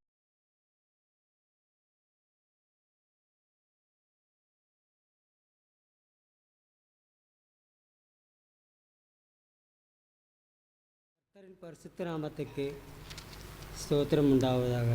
இம்மட்டும் எங்களை காத்து வழிநடத்தி போஷித்து சுக பலன் ஆரோக்கியங்களை கட்டளையிட்டு போக்கிலும் வரவிலும் காத்து கிருபையாய் நடத்தி வந்த என் தகப்பனாருக்கு ஸ்தோத்திரம். அவருடைய நாமம் மாத்திரமே மகிமைப்படுவதாக. நாங்கள் ஒரு நீண்ட இடைவெளிக்கு பின்னால் இந்த சபைக்கு வந்திருக்கிறோம். டிசம்பர் மாதம் 7ஆம் தேதி ஒரு ஃபாஸ்டிங் ப்ரேயரில் வந்திருந்தேன். அப்போ வந்து சாட்சி சொல்லிட்டு போனேன். அதுக்கப்புறம் ஒரு 6 மாதமாக என்னால் வந்துட்டு எங்களால் இந்த சபைக்கு வர முடியல. காரணம், எனக்கு கொஞ்சம் சுகவீனம் ஆயிடுச்சு. அதாவது இப்போ இந்த ஒரு 6 மாதத்தில் ஒரு 6 வகையான சிறிதும் பெரிதுமான பெரிய சாட்சியன்னே சொல்லலாம். 6 மாதமாக 6 சாட்சியோடு நான் இன்றைக்கி வந்திருக்கிறேன். 6 மாதமாக நான் சுத்தமாக முடங்கி போயிருக்கிறேன். எனக்கு சளி, இருமல், காய்ச்சல் தொடர்ந்து வந்துகிட்டே இருந்துச்சு. இப்போது நான் கேரளாவில் ஒர்க் பண்ணிகிட்ருக்கிறேன், வயநாட்டில். அப்போது டாக்டர்கிட்ட எல்லாம் போனோம். அவங்க வந்து என்னென்னா சளி, இருமல், காய்ச்சலுக்கு மருந்து கொடுப்பாங்க. 1 வாரம் 10 நாள் அது சரியாகும். மீண்டும் பார்த்தா மறுபடியும் அதே மாதிரி வரும். அப்புறம் கொஞ்சம் டைம் ஆனோன்னு பார்த்தோம்னா மூச்சு வாங்குறதுக்கே ரொம்ப சிரமமாக போச்சு. மூச்சு வாங்கினா நடக்க முடியாது, சின்னதாக ஒரு வேலை செய்ய முடியாது, பைக் ஓட்ட முடியாது. என்னோடய டியூட்டின்னு பார்த்தோம்னா கேரளாவில் நான் கோழிப்பண்ணை தொழிலில் இருக்கிறேன். டெய்லி 10-100 கிலோமீட்டர் வண்டி ஓட்டணும், ஃபார்முக்கெல்லாம் போயிட்டு சர்வீஸ் கொடுக்கணும். அதுதான் நம்ம டியூட்டி. அது செய்ய முடியாத ஒரு சூழ்நிலை ஆகிப்போச்சு. அப்புறம் இந்த ஒரு சூழ்நிலையை பார்த்துட்டு என்னோடய ஓனர், அவர் ஒரு கிறிஸ்டியனு, மாதாவை வழி வர்றவர். அவர் கூட சேர்ந்து நான் ஒரு 2 வருஷம் ஆச்சு. நல்லா பழகுவார், நல்ல மனுஷன். அவருக்கு என்னோடய அவஸ்தையை பார்த்துட்டு, அண்ணா உங்களுக்கு ஏதோ சம்திங் ராங் இருக்குது, நீங்கள் என்ன பண்ணுங்கள், நான் ஒரு டாக்டர்கிட்ட சொல்கிறேன் போகலாம் அப்படின்ட்டு கூட்டிகிட்டு போனார். அது என்னன்னு பார்த்தீங்கன்னா, அந்த லங்ஸு மாத்திரமே பார்க்குற ஒரு டாக்டர் அவர். அதை அங்கே கூட்டிகிட்டு போனவுடனே அவர் எல்லாம் ஹார்ட்டோட இது எக்ஸ்ரே எல்லாம் எடுத்துட்டு, உங்களுக்கு வந்து நிமோனியா பிடிச்சிருக்குது, நிமோனியா வந்து சிவியர் ஆகிப்போச்சு, எப்படி இவ்வளோ தூரம் வந்துட்டு நீங்கள் இவ்வளோ டேஞ்சர் ஆகிற அளவுக்கு விட்டீங்க அப்படின்னாரு. எனக்கு தெரியல. நானும் 2-3 டாக்டர்கிட்ட பார்த்தேன், கேரளாவில் சர்க்கார் ஆஸ்பத்திரியிலெல்லாம் பார்த்தேன். எல்லாம் போனோன்னா டெஸ்ட் எடுப்பாங்க, மாத்திரை கொடுப்பாங்க, வருவான். அப்புறம் ஒரு வாரம் பெட்டில் இருந்தேன். பெட்டில் இருந்ததுக்கு அதுக்குரிய பணம் எல்லாம் எங்கள் ஓனர் தான் கொடுத்தாரு, எங்கிட்ட இல்லை. நானும் கொஞ்சம் சிரமத்தில் இருந்தேன். அப்புறம் அது முடிஞ்சு மறுபடியும் ஒரு 10-15 நாள் லீவு கொடுத்து வீட்டுக்கு அனுப்பிச்சி விட்டார். வீட்டுக்கு அனுப்பிச்சி விட்டு மறுபடியும் மீண்டும் போனேன். மீண்டும் போயிட்டு ஒரு மாதம் கழிஞ்சு மீண்டும் இதே மாதிரி பிரச்சனை தான். நடக்க முடியாது, மூச்சு வாங்க முடியாது. இப்போ கூட என்னால் இந்த படியும் கூட ஏற முடியல. நம்ம சபைக்கு ஏறி வர்றப்ப எனக்கு 25 நிமிஷம் ஆச்சு இந்த படி ஏறி வரையில். மூச்சு இப்பவும் அப்படித்தான் இருக்குது. 2வதாக மறுபடியும் வந்துட்டு என்னை இது இசிஜி டெஸ்ட் எடுத்தாங்க. இசிஜி டெஸ்ட் எடுத்துட்டு உங்களோட நாடி துடுப்பு சரியில்லை, அப்போ எக்கோ எடுத்துக்கோங்கன்னு சொல்லிட்டு கல்பட்டான்னு ஒரு இடம் இருக்குது வயநாட்டில், மிகப்பெரிய கார்டியாலஜிஸ்ட் இருக்கிற ஹார்ட்டுக்கு மட்டும்தான் பார்ப்பாங்க. அங்கே போனோடனே என்னை ஐசியூவில் அட்மிட் பண்ணிட்டாங்க. இவங்களுக்கெல்லாம் யாருக்கு தெரியாது, சொல்லலை, பயந்துக்குவாங்கன்ட்டு. அங்கே அட்மிட் பண்ணிவிட்டு ஒரு வாரம் ட்ரீட்மெண்ட்டு பண்ணேன். ஹார்ட்டு பம்பிங் கம்மி, 40% தான் வந்து உங்களுக்கு பம்பிங் இருக்குது, நீங்கள் ஒன்று பண்ணுங்கள், ஆஞ்சியோகிராம் செய்யுங்க அப்படின்ட்டாங்க. இப்போ எங்கள் ஓனரும், அண்ணா நீங்கள் ஒரு ஆஞ்சியோகிராம் செய்யணும், ஒரு 10,000 ரூபா ஆகும், அது ஒன்றும் பிரச்சனை இல்லை, நீங்கள் செஞ்சுக்கோங்க அப்படின்னாரு. இல்லை சார் இப்போதைக்கு ஒன்றும் வேண்டான்ட்டு. ஆனால் எங்கள் ஓனர் எனக்காக ஒரு 45,000 ரூபா செலவு பண்ணிக்கிறார். அவர் கூட நான் சேர்ந்து 2 வருஷம்தான் ஆச்சு. ஒரு நல்ல மனுஷன் அப்படிங்கிறதுனால, ஆண்டவர் பிள்ளைங்கிறதுக்காக அவர் எனக்கு செய்தார். ஆனால் நான் செய்யக்கூடிய சூழ்நிலையில் இல்லை. இப்போ இந்த 6 மாதமாக ஒரு மாதத்தில் 10 நாள் வேலை செய்வேன், ஒரு வாரம் பெட்டில் இருப்பேன், 15 நாள் லீவுக்கு வீட்டுக்கு வந்துடுவேன். வருமானங்கிறது சுத்தமாக இல்லை. அப்படி ஒரு சூழ்நிலையில் அந்த 2 சாட்சி எனக்கு 45,000 ரூபா 2 தடவை செலவு பண்ணியிருக்கிறாரு. நான் சொன்னேன், என்னோடய சம்பளத்தில் பிடிச்சிக்கோங்க நீ வேலை செய்யும்போது. இப்போ அண்ணா நான் சம்பளத்தில் பிடிக்கிறதுக்காக உங்களை அண்ணான் தான் கூப்பிடுவார். 36 வயசாச்சு. சம்பளத்திற்கு பிடிக்கணுங்கிறதுக்காக நான் ஒன்றும் செய்யலை. உங்கள் அவஸ்தை பார்த்துட்டு அப்படி செஞ்சேன். ஒன்றும் பிரச்சனை இல்லை. உங்களுக்கு நான் செலவு பண்ண காசு எனக்கு தெய்வம் வேறு வழியில் கொடுக்கும். நீங்கள் பணத்தை பற்றியோ இதை பற்றியோ கவலைப்படாதீங்க அப்படின்ட்டாரு. அதுக்கடையில் நானும் மறுபடியும் இடையில போக, லீவ் எடுக்க, இடையில போக. இந்த 6 மாதமாக ஒரு வருமானம் கிடையாது வீட்டில், சுத்தமாக வருமானம் கிடையாது. வர்ற செலவு அப்படியே போயிட்டுருந்துச்சு. இப்போ டிசம்பரில் மே மாதம் 20ஆம் தேதி மறுபடி இடையில லீவு முடிஞ்சிட்டு வயநாடு போனேன். பயங்கர மழை, ரூமை விட்டு வெளியே வர முடியாத அளவுக்கு பயங்கர காற்றும் மழையும். அப்போ போனோம்னா மறுபடியும் எனக்கு அந்த வீசிங் ப்ராப்ளம் மாதிரி வந்துடுச்சு. மூச்சு வாங்க முடியாது, நடக்க முடியாது. இப்போ பார்த்திங்கன்னா கை காலெல்லாம் இடுப்பு கீழே ஆனக்கால் வியாதி வந்தால் எப்படி இருக்குது அது மாதிரி எல்லாம் வீங்கி இருக்குது. அதுக்கு போனால் அதுக்கு என்ன சொல்கிறாங்கன்னா, கிட்னி ஃபங்க்ஷன் டெஸ்ட் பண்ணிக்கோங்க, இந்த மாதிரி கிட்னி ஏதாவது பிரச்சனை இருந்தால் தான் ஆகும். நான் சொல்லிட்டு இனி நான் எந்த டாக்டர்கிட்டையும் போக மாட்டேன், மகத்தூர்கிட்ட தான் போக போகிறேன் அப்படின்ட்டு தான் இங்கே வந்திருக்கிறேன். நானாக டாக்டர்கிட்ட போய் செலவு பண்ணல. எனக்கு அப்போவே எங்கிட்ட காசும் இல்லை, செலவு பண்ணுறதுக்கு மனசும் இல்லை. எல்லாம் அவர் பார்த்துக்குவார் அப்படின்னு சொல்லிவிட்டு அவர்கிட்ட பொறுப்பை ஒப்படைச்சிட்டேன், அவர் பார்த்துக்கிட்டோம்ட்டு. அப்புறம் இப்போது இடையில போனப்போ அப்போ ஓனரோட ஃப்ரெண்டு என்னோடய ரூமுக்கு வந்திருந்தார். வந்துட்டு என்னோடய முகமெல்லாம் வீங்கிருச்சு, கண்ணமெல்லாம் வீங்கி, கால் வீங்கி, நடக்க முடியாத, மூச்சு வாங்க முடியாமல் வீசிங் ட்ரபிள் மாதிரி ஆகிப்போச்சு. நைட்டெல்லாம் தூங்கவே முடியாது. என்னோடய இப்போ அவஸ்தை, நான் சரியாக சாப்பிட்டு சரியாக தூங்கி 6 மாதம் ஆச்சு.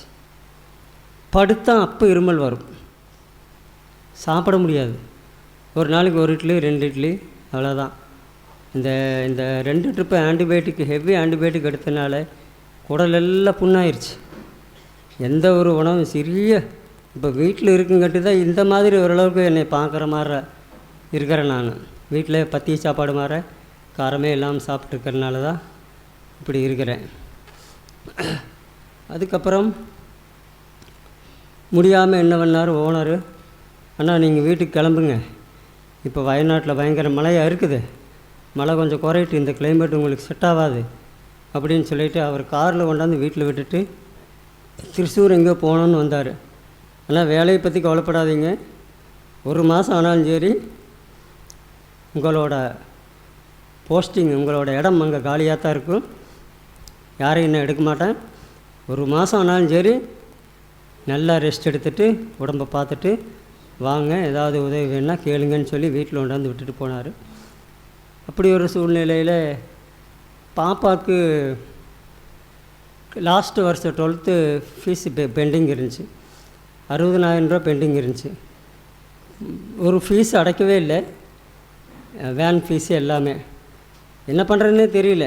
நான் பாப்பாட்ட சொல்லிட்டேன், பாப்பா நான் என்னோடய சூழ்நிலை உனக்கு தெரியும், என்ன பண்ணுறேன்னு எனக்கு தெரியல. நானும் கேட்காத ஆளுகிட்ட இல்லை, சொந்த பந்தம் எல்லாம் கேட்டாலும் கூட அவங்க ஒரு மாதிரி என்ன சொல்கிறாங்கன்னா, இவ்வளோ கஷ்டப்பட்டு ஏன் நீ அப்படி படிக்க வைக்கிறேன், கொண்டு போய் கவர்மெண்ட் ஸ்கூலில் சேர்த்த வேண்டியதானே, கவர்மெண்ட் காலேஜில் சேர்த்த வேண்டியதானே. ஆனால் பாப்பா எனக்கு ஒரு நல்ல படிப்பு கொடுங்க. எனக்கும் ஆசை தான், நம்ம சொத்து சோகம் எது வீடு வசதி காரு பங்களா ஒன்றும் சேர்த்து வைக்கல, ஒரு நல்ல ஒரு படிப்பு கொடுக்கணுங்கிறதுக்காக பரவாயில்ல நல்ல இதாக படிக்கட்டுன்ட்டு. அப்புறம் என்ன பண்ணுறதுனே தெரியாமல் இருந்த சூழ்நிலையில் தான் ஒய்ஃபோட அம்மா நகையெல்லாம் வச்சுட்டு அவங்களுக்கு ஸ்கூலு ஃபீஸு கட்டி டிசி வாங்கிறதுக்கு கிருபை செஞ்சாங்க. அப்புறம் டிசி வாங்கி வச்சாச்சு. கோயம்புத்தூர் காலேஜில் ஒரு 6,800 ரூபா கொடுத்துட்டு ப்ரீ அட்மிஷன் போட்டாச்சு. பாக்கி 45,000 ரூபா கட்டணும். என்ன பண்ணுறதுன்னு ஒன்றும் தெரியல. எனக்கா சுத்தமாக 6 மாதம் வருமானம் அடி கிடையாது.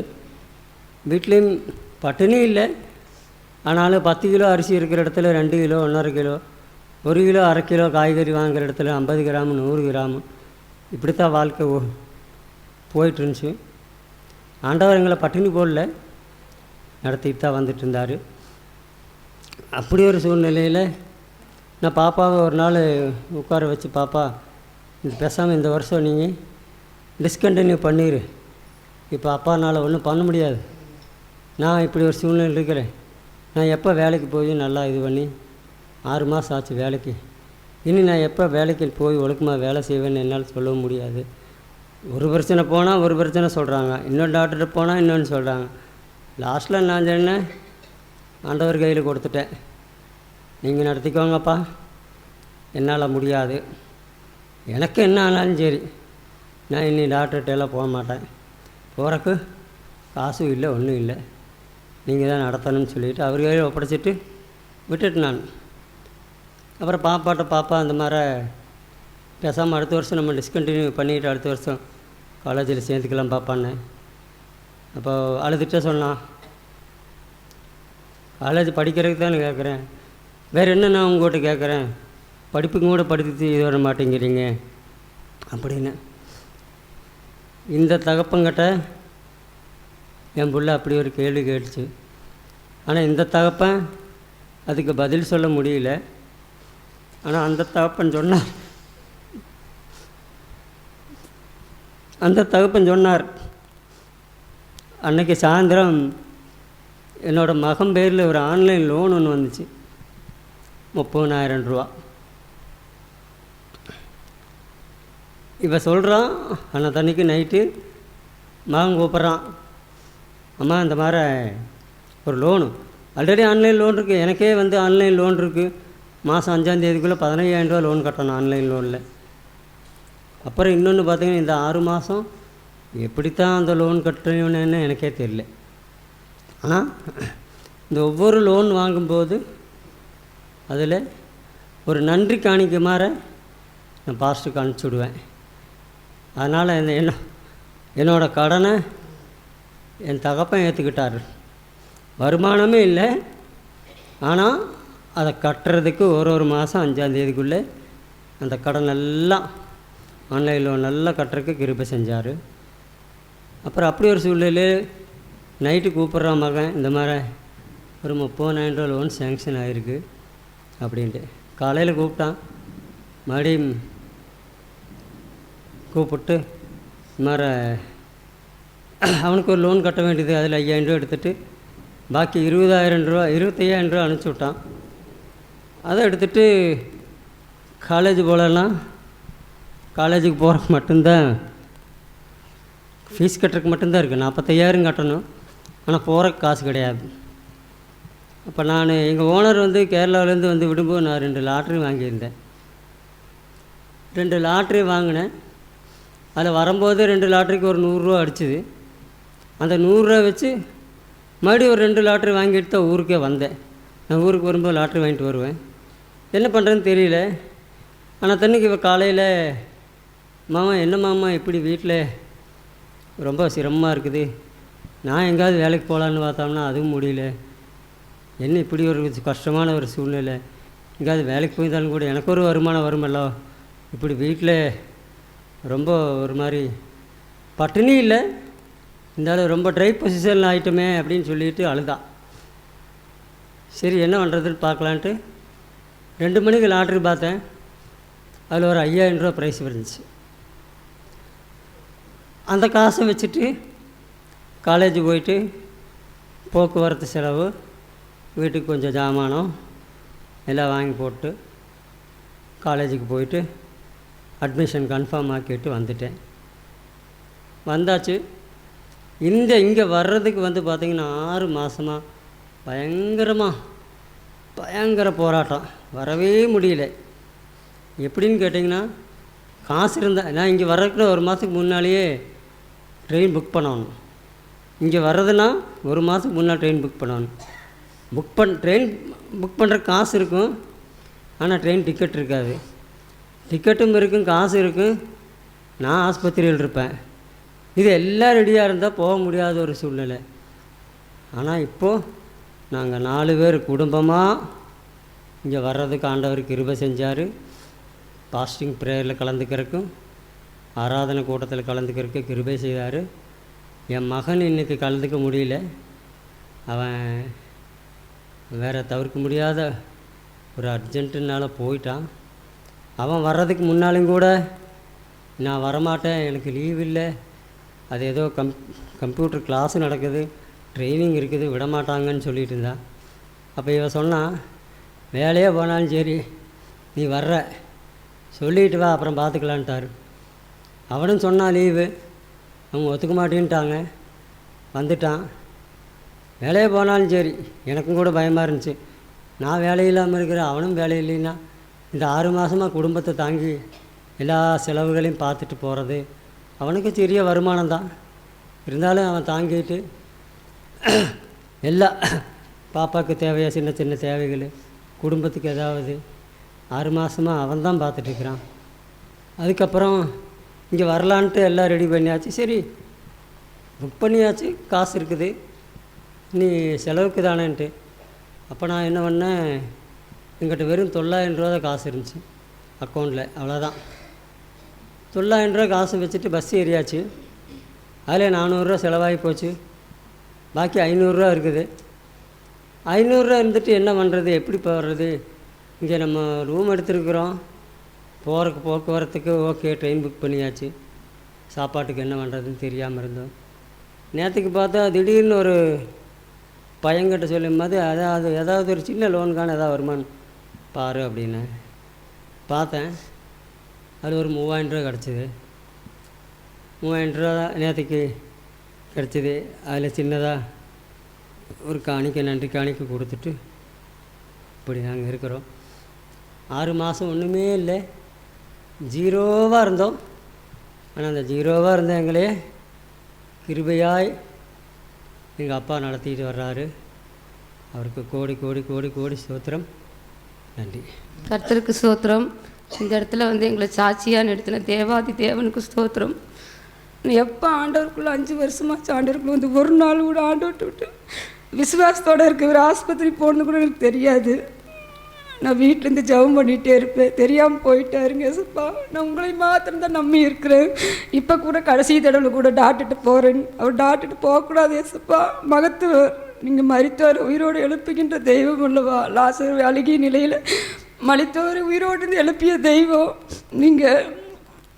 உங்கள் பிள்ளையாக ஆண்டவரை இத்தனை காலம் நாங்கள் இந்த குடும்பம் தான், இத்தனை காலத்துக்கு அப்புறம் உங்களை மார்போடு அழைத்து கொண்ட தெய்வம் நீங்கள் இல்லைன்னு, அவர் இல்லைன்னா நாங்கள் இல்லை.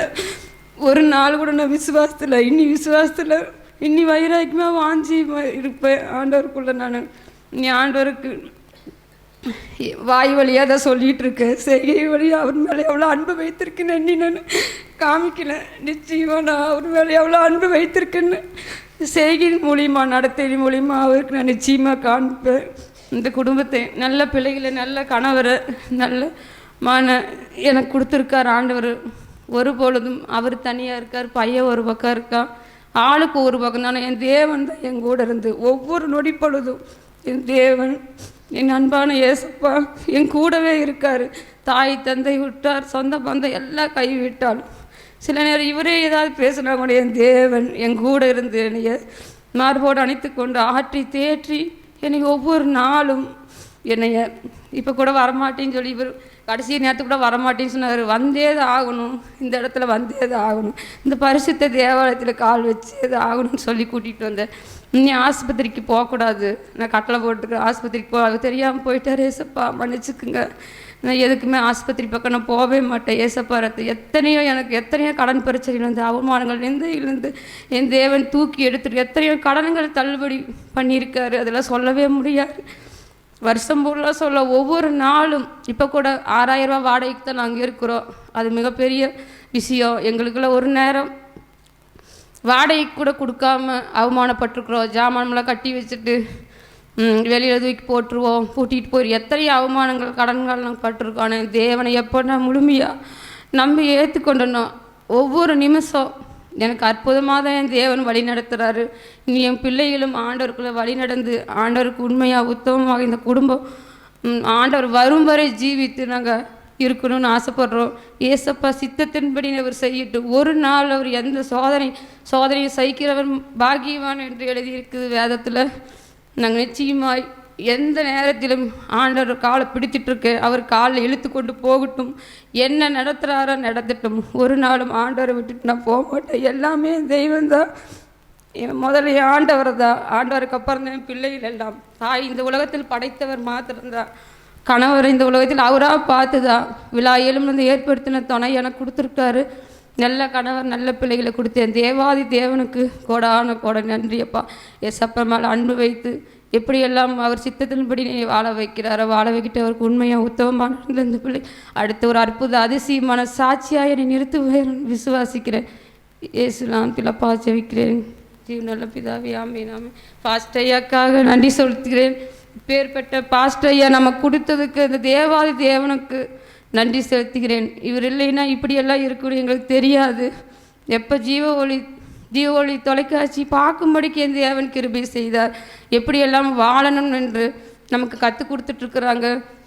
எந்த நொடி போட்டாலும் பாஸ்டர் அவங்க ஐயா எடுத்து ஜெபிக்க சொல்லி சொல்லுவார். அவர் வழி நடத்தினபடி நாங்கள் வாழணும்னு ஆசைப்படுறோம். ஏசப்பாவோட கை ஒருத்து பாவம் இல்லாத வாழ்க்கையை விக்கிரக பாவமெல்லாம் செஞ்சுருக்கோம் அறியாமல். ஆனால் ஆண்டருக்குள்ளே வந்தவருக்கு ஒரு நாளும் ஆண்டர் விட்டு நான் விலகி போகலை. ஏசப்பா எப்பொழுதுமான என் தேவன் ஒவ்வொரு நொனி பொழுதும் அந்த உயிருள்ள வார்த்தையின்படி என்னை வழி நடத்தி கொண்டு இருக்கிறார். அதுக்காக நன்றி செலுத்துகிறேன். பாஸ்டர் ஐயாவுக்கு நன்றி செலுத்துகிறேன். சாட்சியை முடித்துக் கொள்கிறேன். அடுத்தது அற்புத அதிசய தனித்தனியாக இருக்கிறோம், குடும்பத்தோட ஒளி நிறுத்த நிலைப்படுத்துவேன் என்று தேவன் சொல்லியிருக்கிறார். மகளை படிக்க வைக்கிறது நான் அல்ல, எங்கள் ஏசப்பா தான். ஒவ்வொரு தடவும் படம் கேட்கும்போது நான் சொல்லுவேன், எங்ககிட்ட கேட்காத பாப்பா, என்ன விஷயமா இருந்தாலும் ஒரு சின்ன 1 ரூபா நமக்கு பணம் வந்தாலும் ஆண்டவர் சித்தம் இல்லாமல் நமக்கு வராது பாப்பா. மேலேருந்து பரத்திலிருந்து யாராவது உதவி செஞ்சாலும் கூட, இப்போ எங்கள் அம்மா எனக்கு உதவி செஞ்சாங்க, எங்கள் அம்மாவை நான் சொல்ல மாட்டேன், எங்கள் அம்மாவுக்கு பின்னாடி தான் நன்றி சொல்லுவேன். அம்மாவுக்குள்ள ஆண்டவர் இருதயத்தில் பேசி என் மகளுக்கு குடுன்னு சொல்லியிருப்பார். இந்த லோன் வந்தது கூட என் தேவாதி தேவன் அதை நிறுத்தி வைக்க அவருக்கு ஒரு நொடி போதாது. அப்போ கூட ஃபீஸ் கட்டாதப்போ அவர் தான் திடீர்னு லோனே அப்ளை பண்ணல. லோன் திடீர்னு கூப்பிட்டு நான் சொன்னேன், ஏசப்பா யார் இடத்துல நான் கையேந்தி முன்னாடி தான் ஜெபம் பண்ணுறேன், நான் யாரை எடுத்து கையேந்தி நான் கேட்க மாட்டேன் ஏசப்பா, நீங்கள் மாத்திரம் தானப்பா. திடீர்னு இவர் கூப்பிட்டு 1 லட்ச ரூபா லோன் வந்திருக்குன்னு சொன்னார். அதுக்கப்புறம் தான் பாப்பாவுக்கு அங்கேருந்து டிசி வாங்க ஒவ்வொரு தடவும் படிக்கிறதுக்கு தடானா ஏசப்பா இறுகியாவை பிடிச்சிட்டு தான் இருக்கிறா.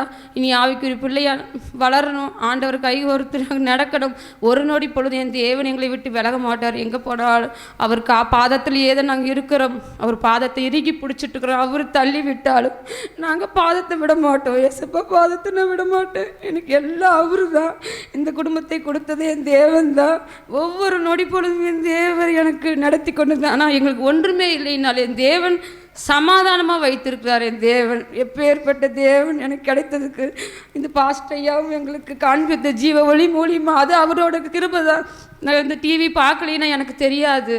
அவரோட கிருபை தான் எல்லாம் ஆண்டவரோட தேவாதி தேவனுக்கு வரப்போகின்ற தேவனுக்கு அல்லேலூயா அற்புதங்களை அதிசயங்களை செய்வதற்கு அதே அப்பா சொந்தம் என்று சொல்லிக்கல நீர் போதும் ஆண்டவரே சொத்து என்று அள்ளிக்கொள்ள நீர் இருக்கிறீரப்பா அது போதும் அப்பா எங்கள் குடும்பத்துக்கு எந்த குடும்பத்துக்கு தேவ சமாதானத்தை கொடுத்து ஒவ்வொரு நாளும் அப்பா காசு பணம் ஒன்றும் இல்லைனாலும் தாலி கூட களத்தில் இல்லாமல் இருப்பானேன் தேவன் எப்பொழுது தாலி வாங்கி தராரோ நான் அப்போ எனக்கு ஒரு ஆசை இந்த இடத்துல சொல்லணும் அது எங்கள் அப்பா மூலியமாக பாஸ்டையா மூலியமா அந்த தாலி வாங்கி எனக்கு இங்கே வந்து அதை போட்டு விடணுன்னு ரொம்ப ஆசை அது எப்போ செய்கிறாரோ எனக்கு அதிகமாக வேண்டாம் ஒரு 2 கிராம் இருந்தால் கூட எனக்கு போதும் அந்த அளவுக்கு நான் ஆசைப்பட்றேன் அந்த கிறிஸ்துவ தாலி அது போடணும்னு ஏசப்பா பாஸ்டையாக்குள்ளே இருக்காரு அவர் எடுத்து கொடுக்கணும் அந்த தாலியை எடுத்து கொடுத்து இந்த இடத்துல நான் போடணும்னு ஆசைப்பட்றேன் என்னென்ன தேவைகள் எல்லாம் தெரியும் என்னென்ன நேரத்தில் என் பிள்ளைகள் எது கேட்டாலும் ஏசப்பாடத்தில் கேளுங்கப்பா அப்புறம் கேளுங்க அவர் கொடுத்தாதான் நான் உங்களுக்கு கொடுக்க முடியுமாப்பா அவர் சித்தமில்லாமல் எதுவுமே நம்ம வாழ்க்கையில் நடக்காது ஆண்டவரே இப்போ சோதனைக்கு உட்பட்ட மனுஷன் பாக்கியவன் சோதனையில் இருக்கும் ஒரு நொடி பொழுது கூட ஆண்டவரை இவர் விசுவாசத்தை இது பண்ணாலும் என் தேவாதி தேவன் ஒரு நாளும் எங்களை விட்டு விலக மாட்டால் சோதனை சைத்தவர் நிச்சயமாய் ஆண்டவர் எங்களுக்கு என்ன செய்வார் சித்தத்தின்படி எங்கள் ஏசப்பா செய்வார் இந்த சாட்சியை முடித்து கொள்கிறேன் அதிசய அற்புத சாட்சியாய் ஒவ்வொரு நாளும் இந்த ஜீவ ஒளியை எங்கள் நிறுத்த போகிறதுக்காக நன்றி நன்றி நன்றி தேவாதி தேவனுக்கு நன்றி அல்லேலூயா அல்லேலூயா அல்லேலூயா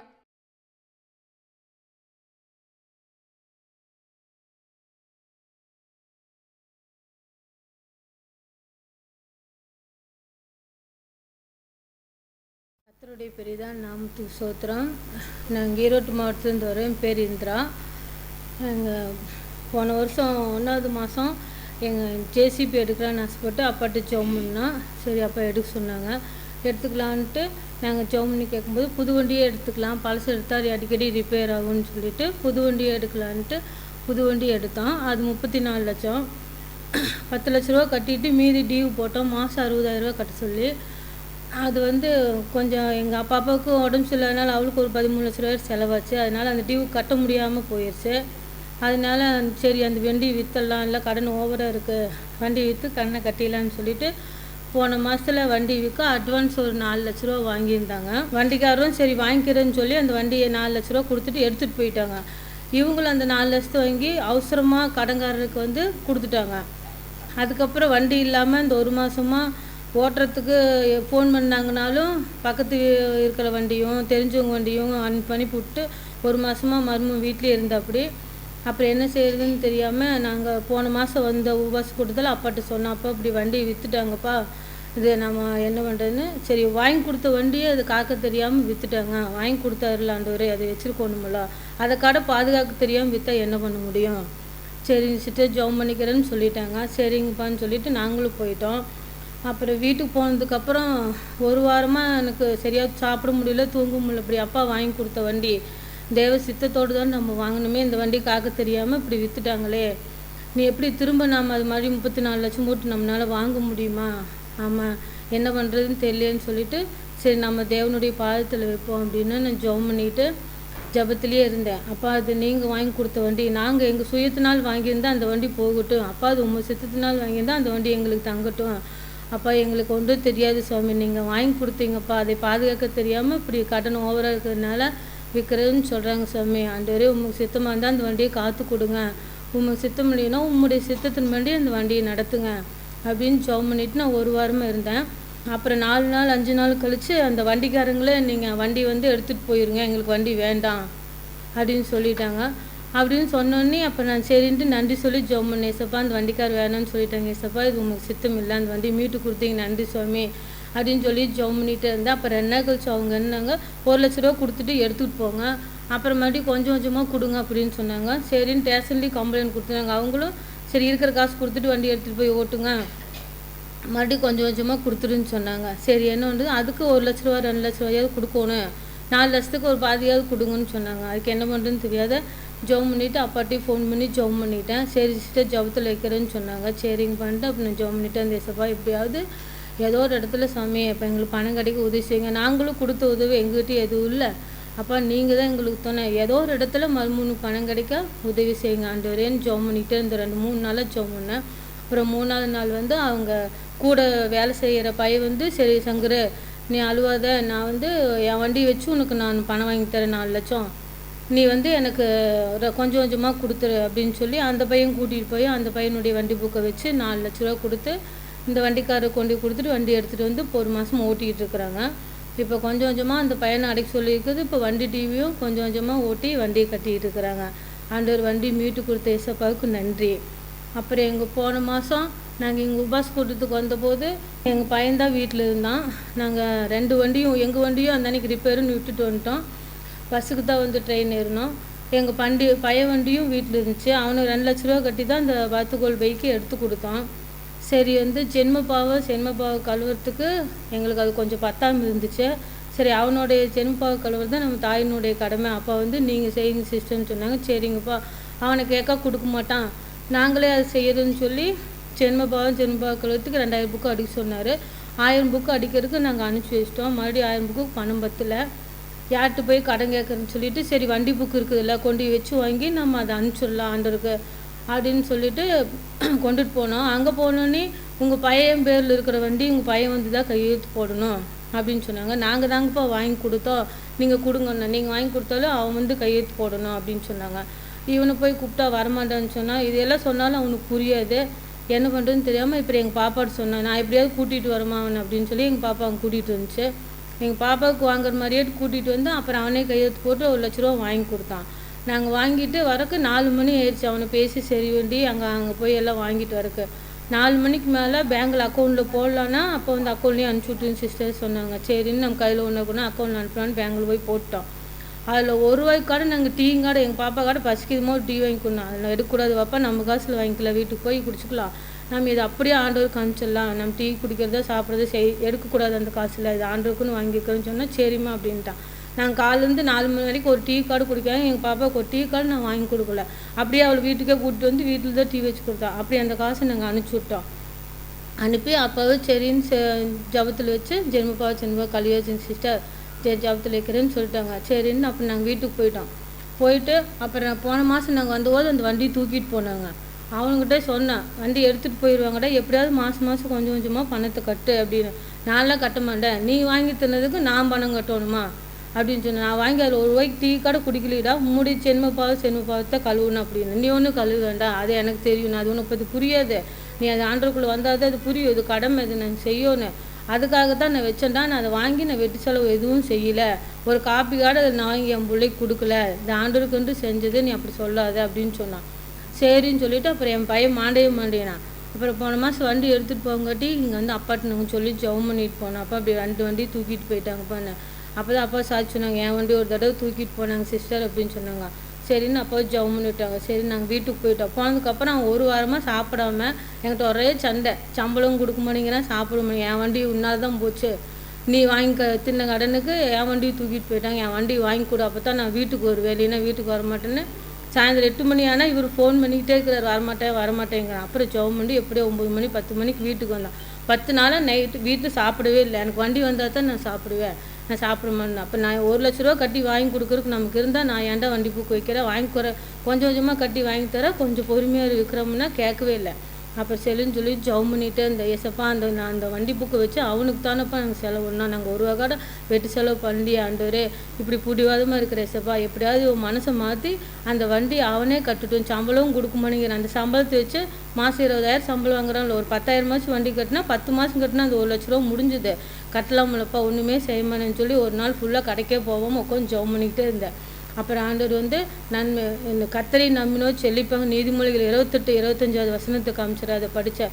அப்போ நாங்கள் உண்மையே நம்பிக்கிறோம், நாங்கள் செழிக்கணும், எப்படியாவது என் மகன் மனசை மாற்றி இந்த வண்டி புக்குக்கு பணம் கட்டி அந்த வண்டி புக்கு மேய்க்க உதவி செய்யுங்க ஆண்டவரேன்னு சொல்லிட்டு ஜெபம் பண்ணிவிட்டு நான் கடைக்கு போயிட்டேன்.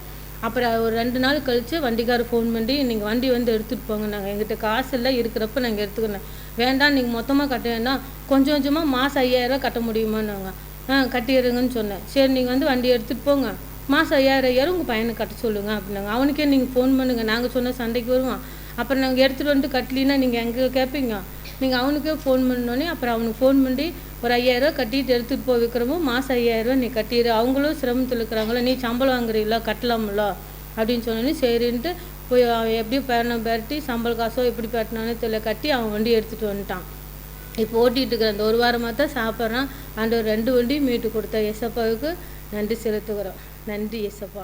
கர்த்தர் நாம் மாத்திரம் மகிமைப்படுவதாக.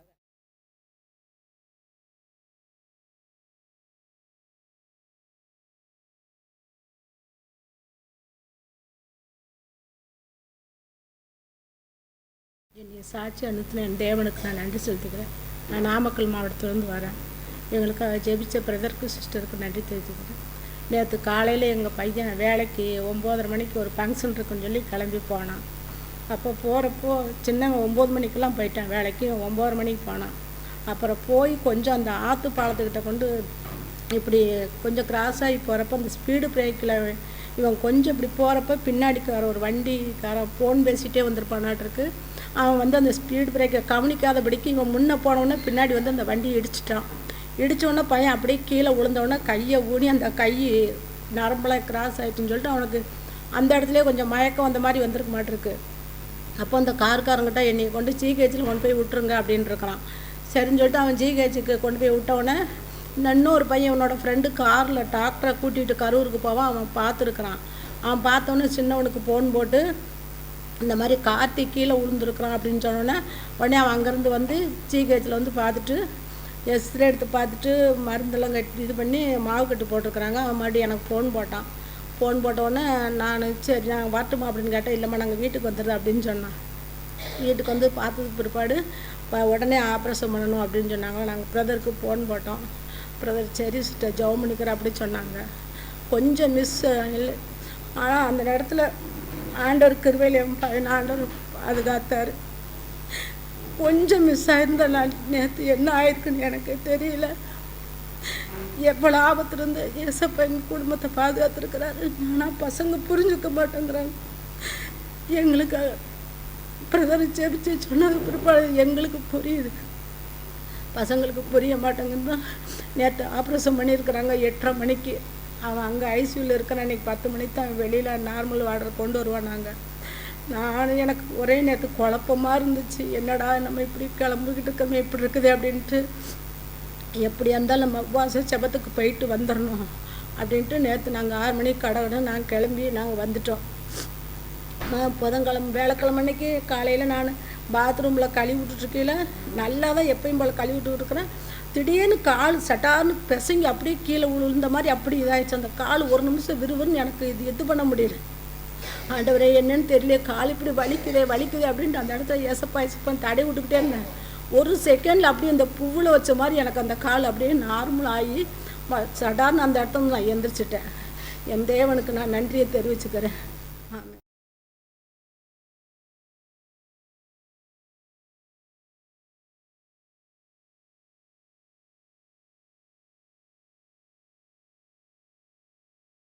கர்த்தருடைய பரிசுத்த நாமத்துக்கு ஸ்தோத்திரம். இந்த சாட்சி தேவனுக்கு ஸ்தோத்திரம் செலுத்துக்கிறேன்.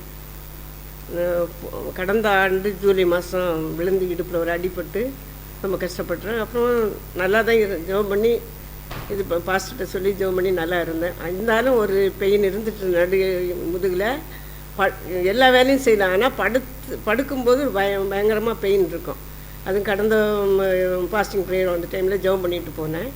ஒரு வாரம் நல்லா இருந்து மறுபடியும் அந்த பெயின் இருந்துகிட்டே இருந்து கடவுளே நான் சாட்சி சொல்லணும்னு நினச்சினேன்.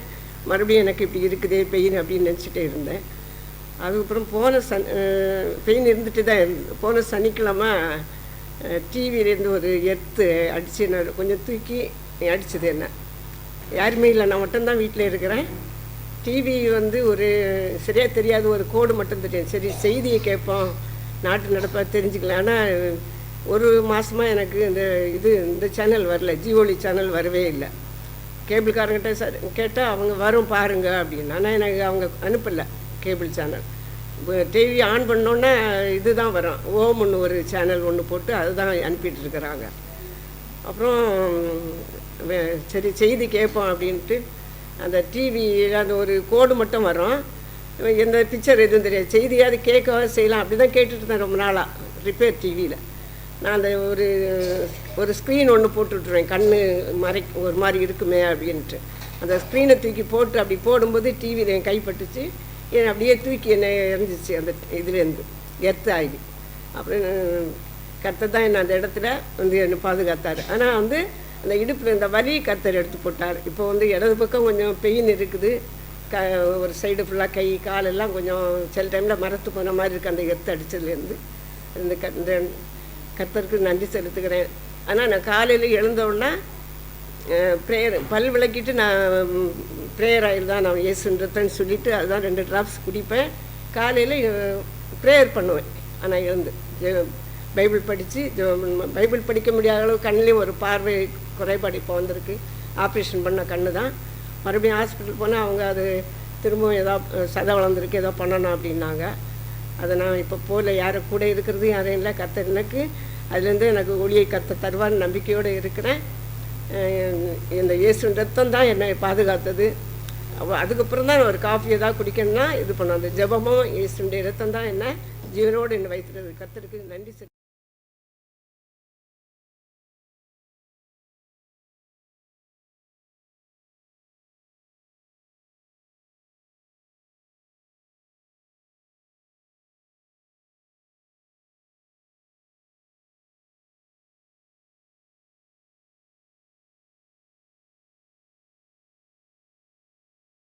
கர்த்தருக்கு சோத்திரம். மகா பரிசுத்த கர்த்தருக்கு சோத்திரம். பாலக்கோடு பகுதியில் தருமபுரி மாவட்டத்துலேருந்து பாலக்கோட்டிலேருந்து நான் ஒரு காட்டு வழி எங்களது மலைக்காட்டு அங்கேருந்து வரேன். ஒரு 10 வருஷமாக இந்த மலையெல்லாம் எங்களுக்கு ரொம்ப பஞ்சம், மேட்டு வரக்காடு. ஆனால் மாங்காயெல்லாம் வரும், அப்பெல்லாம் வரும். அந்த 10 வருஷமாக காய்ஞ்சி போயிட்டு மாங்காயே வரல. இப்போ 4 வருஷமாக இங்கே கர்த்தர் ஜவுக்கோ ஒரு திருவில் ஃபாஸ்ட்டுக்கு இந்த மகா பரிசுத்த இடத்துலேருந்து எங்களுக்கு நல்லா இந்த தருமபுரி மாவட்டம் ஃபுல்லாக மழை. கர்த்தர் திருவில் நெல் நடுறோம். நல்லா விவசாயமெல்லாம் ஆச்சு. மாங்காய் விலை இல்லை. எல்லாம் ரொம்ப நோய் வந்து அது கர்த்தருடைய வார்த்தைனால பூச்சி புழு விட்டு வாட்டியாக வருது. வியாபாரமும் இல்லை. ஆண்டவர் திருவில் இந்த இடத்துல கொண்டாந்து மகா பரிசுத்த இடத்துல நிறுத்தினதுக்காக கர்த்தர் கோடான கோடி நன்றி. இந்த ஜீவாலியாக பிரதராக எங்களுக்கு எவ்வளோ இங்கே இப்போ ஒரு மாதத்துக்கு முன்னே ஒரு வண்டி இப்படி நேரம் நான் பாட்டு சைடில் ரூட்டில் தான் வரேன். பைக்கு அவன் அடித்து பைக்கு இன்னொரு பைக்காரன் அடிச்சு எனக்கா திருப்பிட்டான். அந்த வண்டி வேகத்தில் அடித்து எனக்கா திருப்பி டேன்னு பிடிச்சிட்டு வேறவன்னா நிறுத்திட்டான். கர்த்தருக்கு 20 தான் அங்கே. அதே இடத்துல ரெண்டு முறை அந்த கால் காய்ச்சி பிறகு கட்டி காய்ச்சி அது 9 மணி நேரம் நல்லா ஆயிடுச்சு. ஆனால் இங்கே எலும்பு மரத்துலேருந்து விழுந்து முருடு கட்டிச்சு எலும்பு. 1 வருஷம் இப்படி தூக்க முடியல. இப்போ நல்லா வெயிட்டு தூக்குறேன். கர்த்தருக்கு 20. அவருக்கு நன்றி எவ்வளோ சொல்ல முடியாது. நன்றி சொல்கிறோம். இந்த இடத்துல உள்ளபடியே சொல்கிறேன். எதுவுமே மறைக்காமல் ஒளியாமல் சொல்கிறேன். கர்த்தர் நான் பாவியான மனுஷன் இவ்வளோ இங்கே ரொம்ப பரிசுத்தம் ஆகிட்டேன். பயம், அந்த தேவ பயம் எங்கள் இடத்துல இருக்கிறாரு. இந்த கண்மாலியிலேருந்து எங்களுக்கு நல்லா ஒரு நெறி மாதிரி கண்டு இது ஒரு பெரிய அற்புதம். என்னால் பேச முடியாத ஒரு வெக்கப்பட்டு நின்றேன். இந்த இடத்துல வச்சதுக்கு கோடி நன்றி. மகா பரிசுத்த இடங்க. இங்கே எல்லாமே செழிப்பாகும். இங்கே எல்லாருக்கும் என்ன மாதிரி தான் இங்கே வந்துருப்பீங்க எல்லாருக்கும். இது அவர்களுக்கும் ஒரு மகிமை உண்டாகட்டும். கர்த்தருக்கு ஸ்தோத்திரம். நன்றி.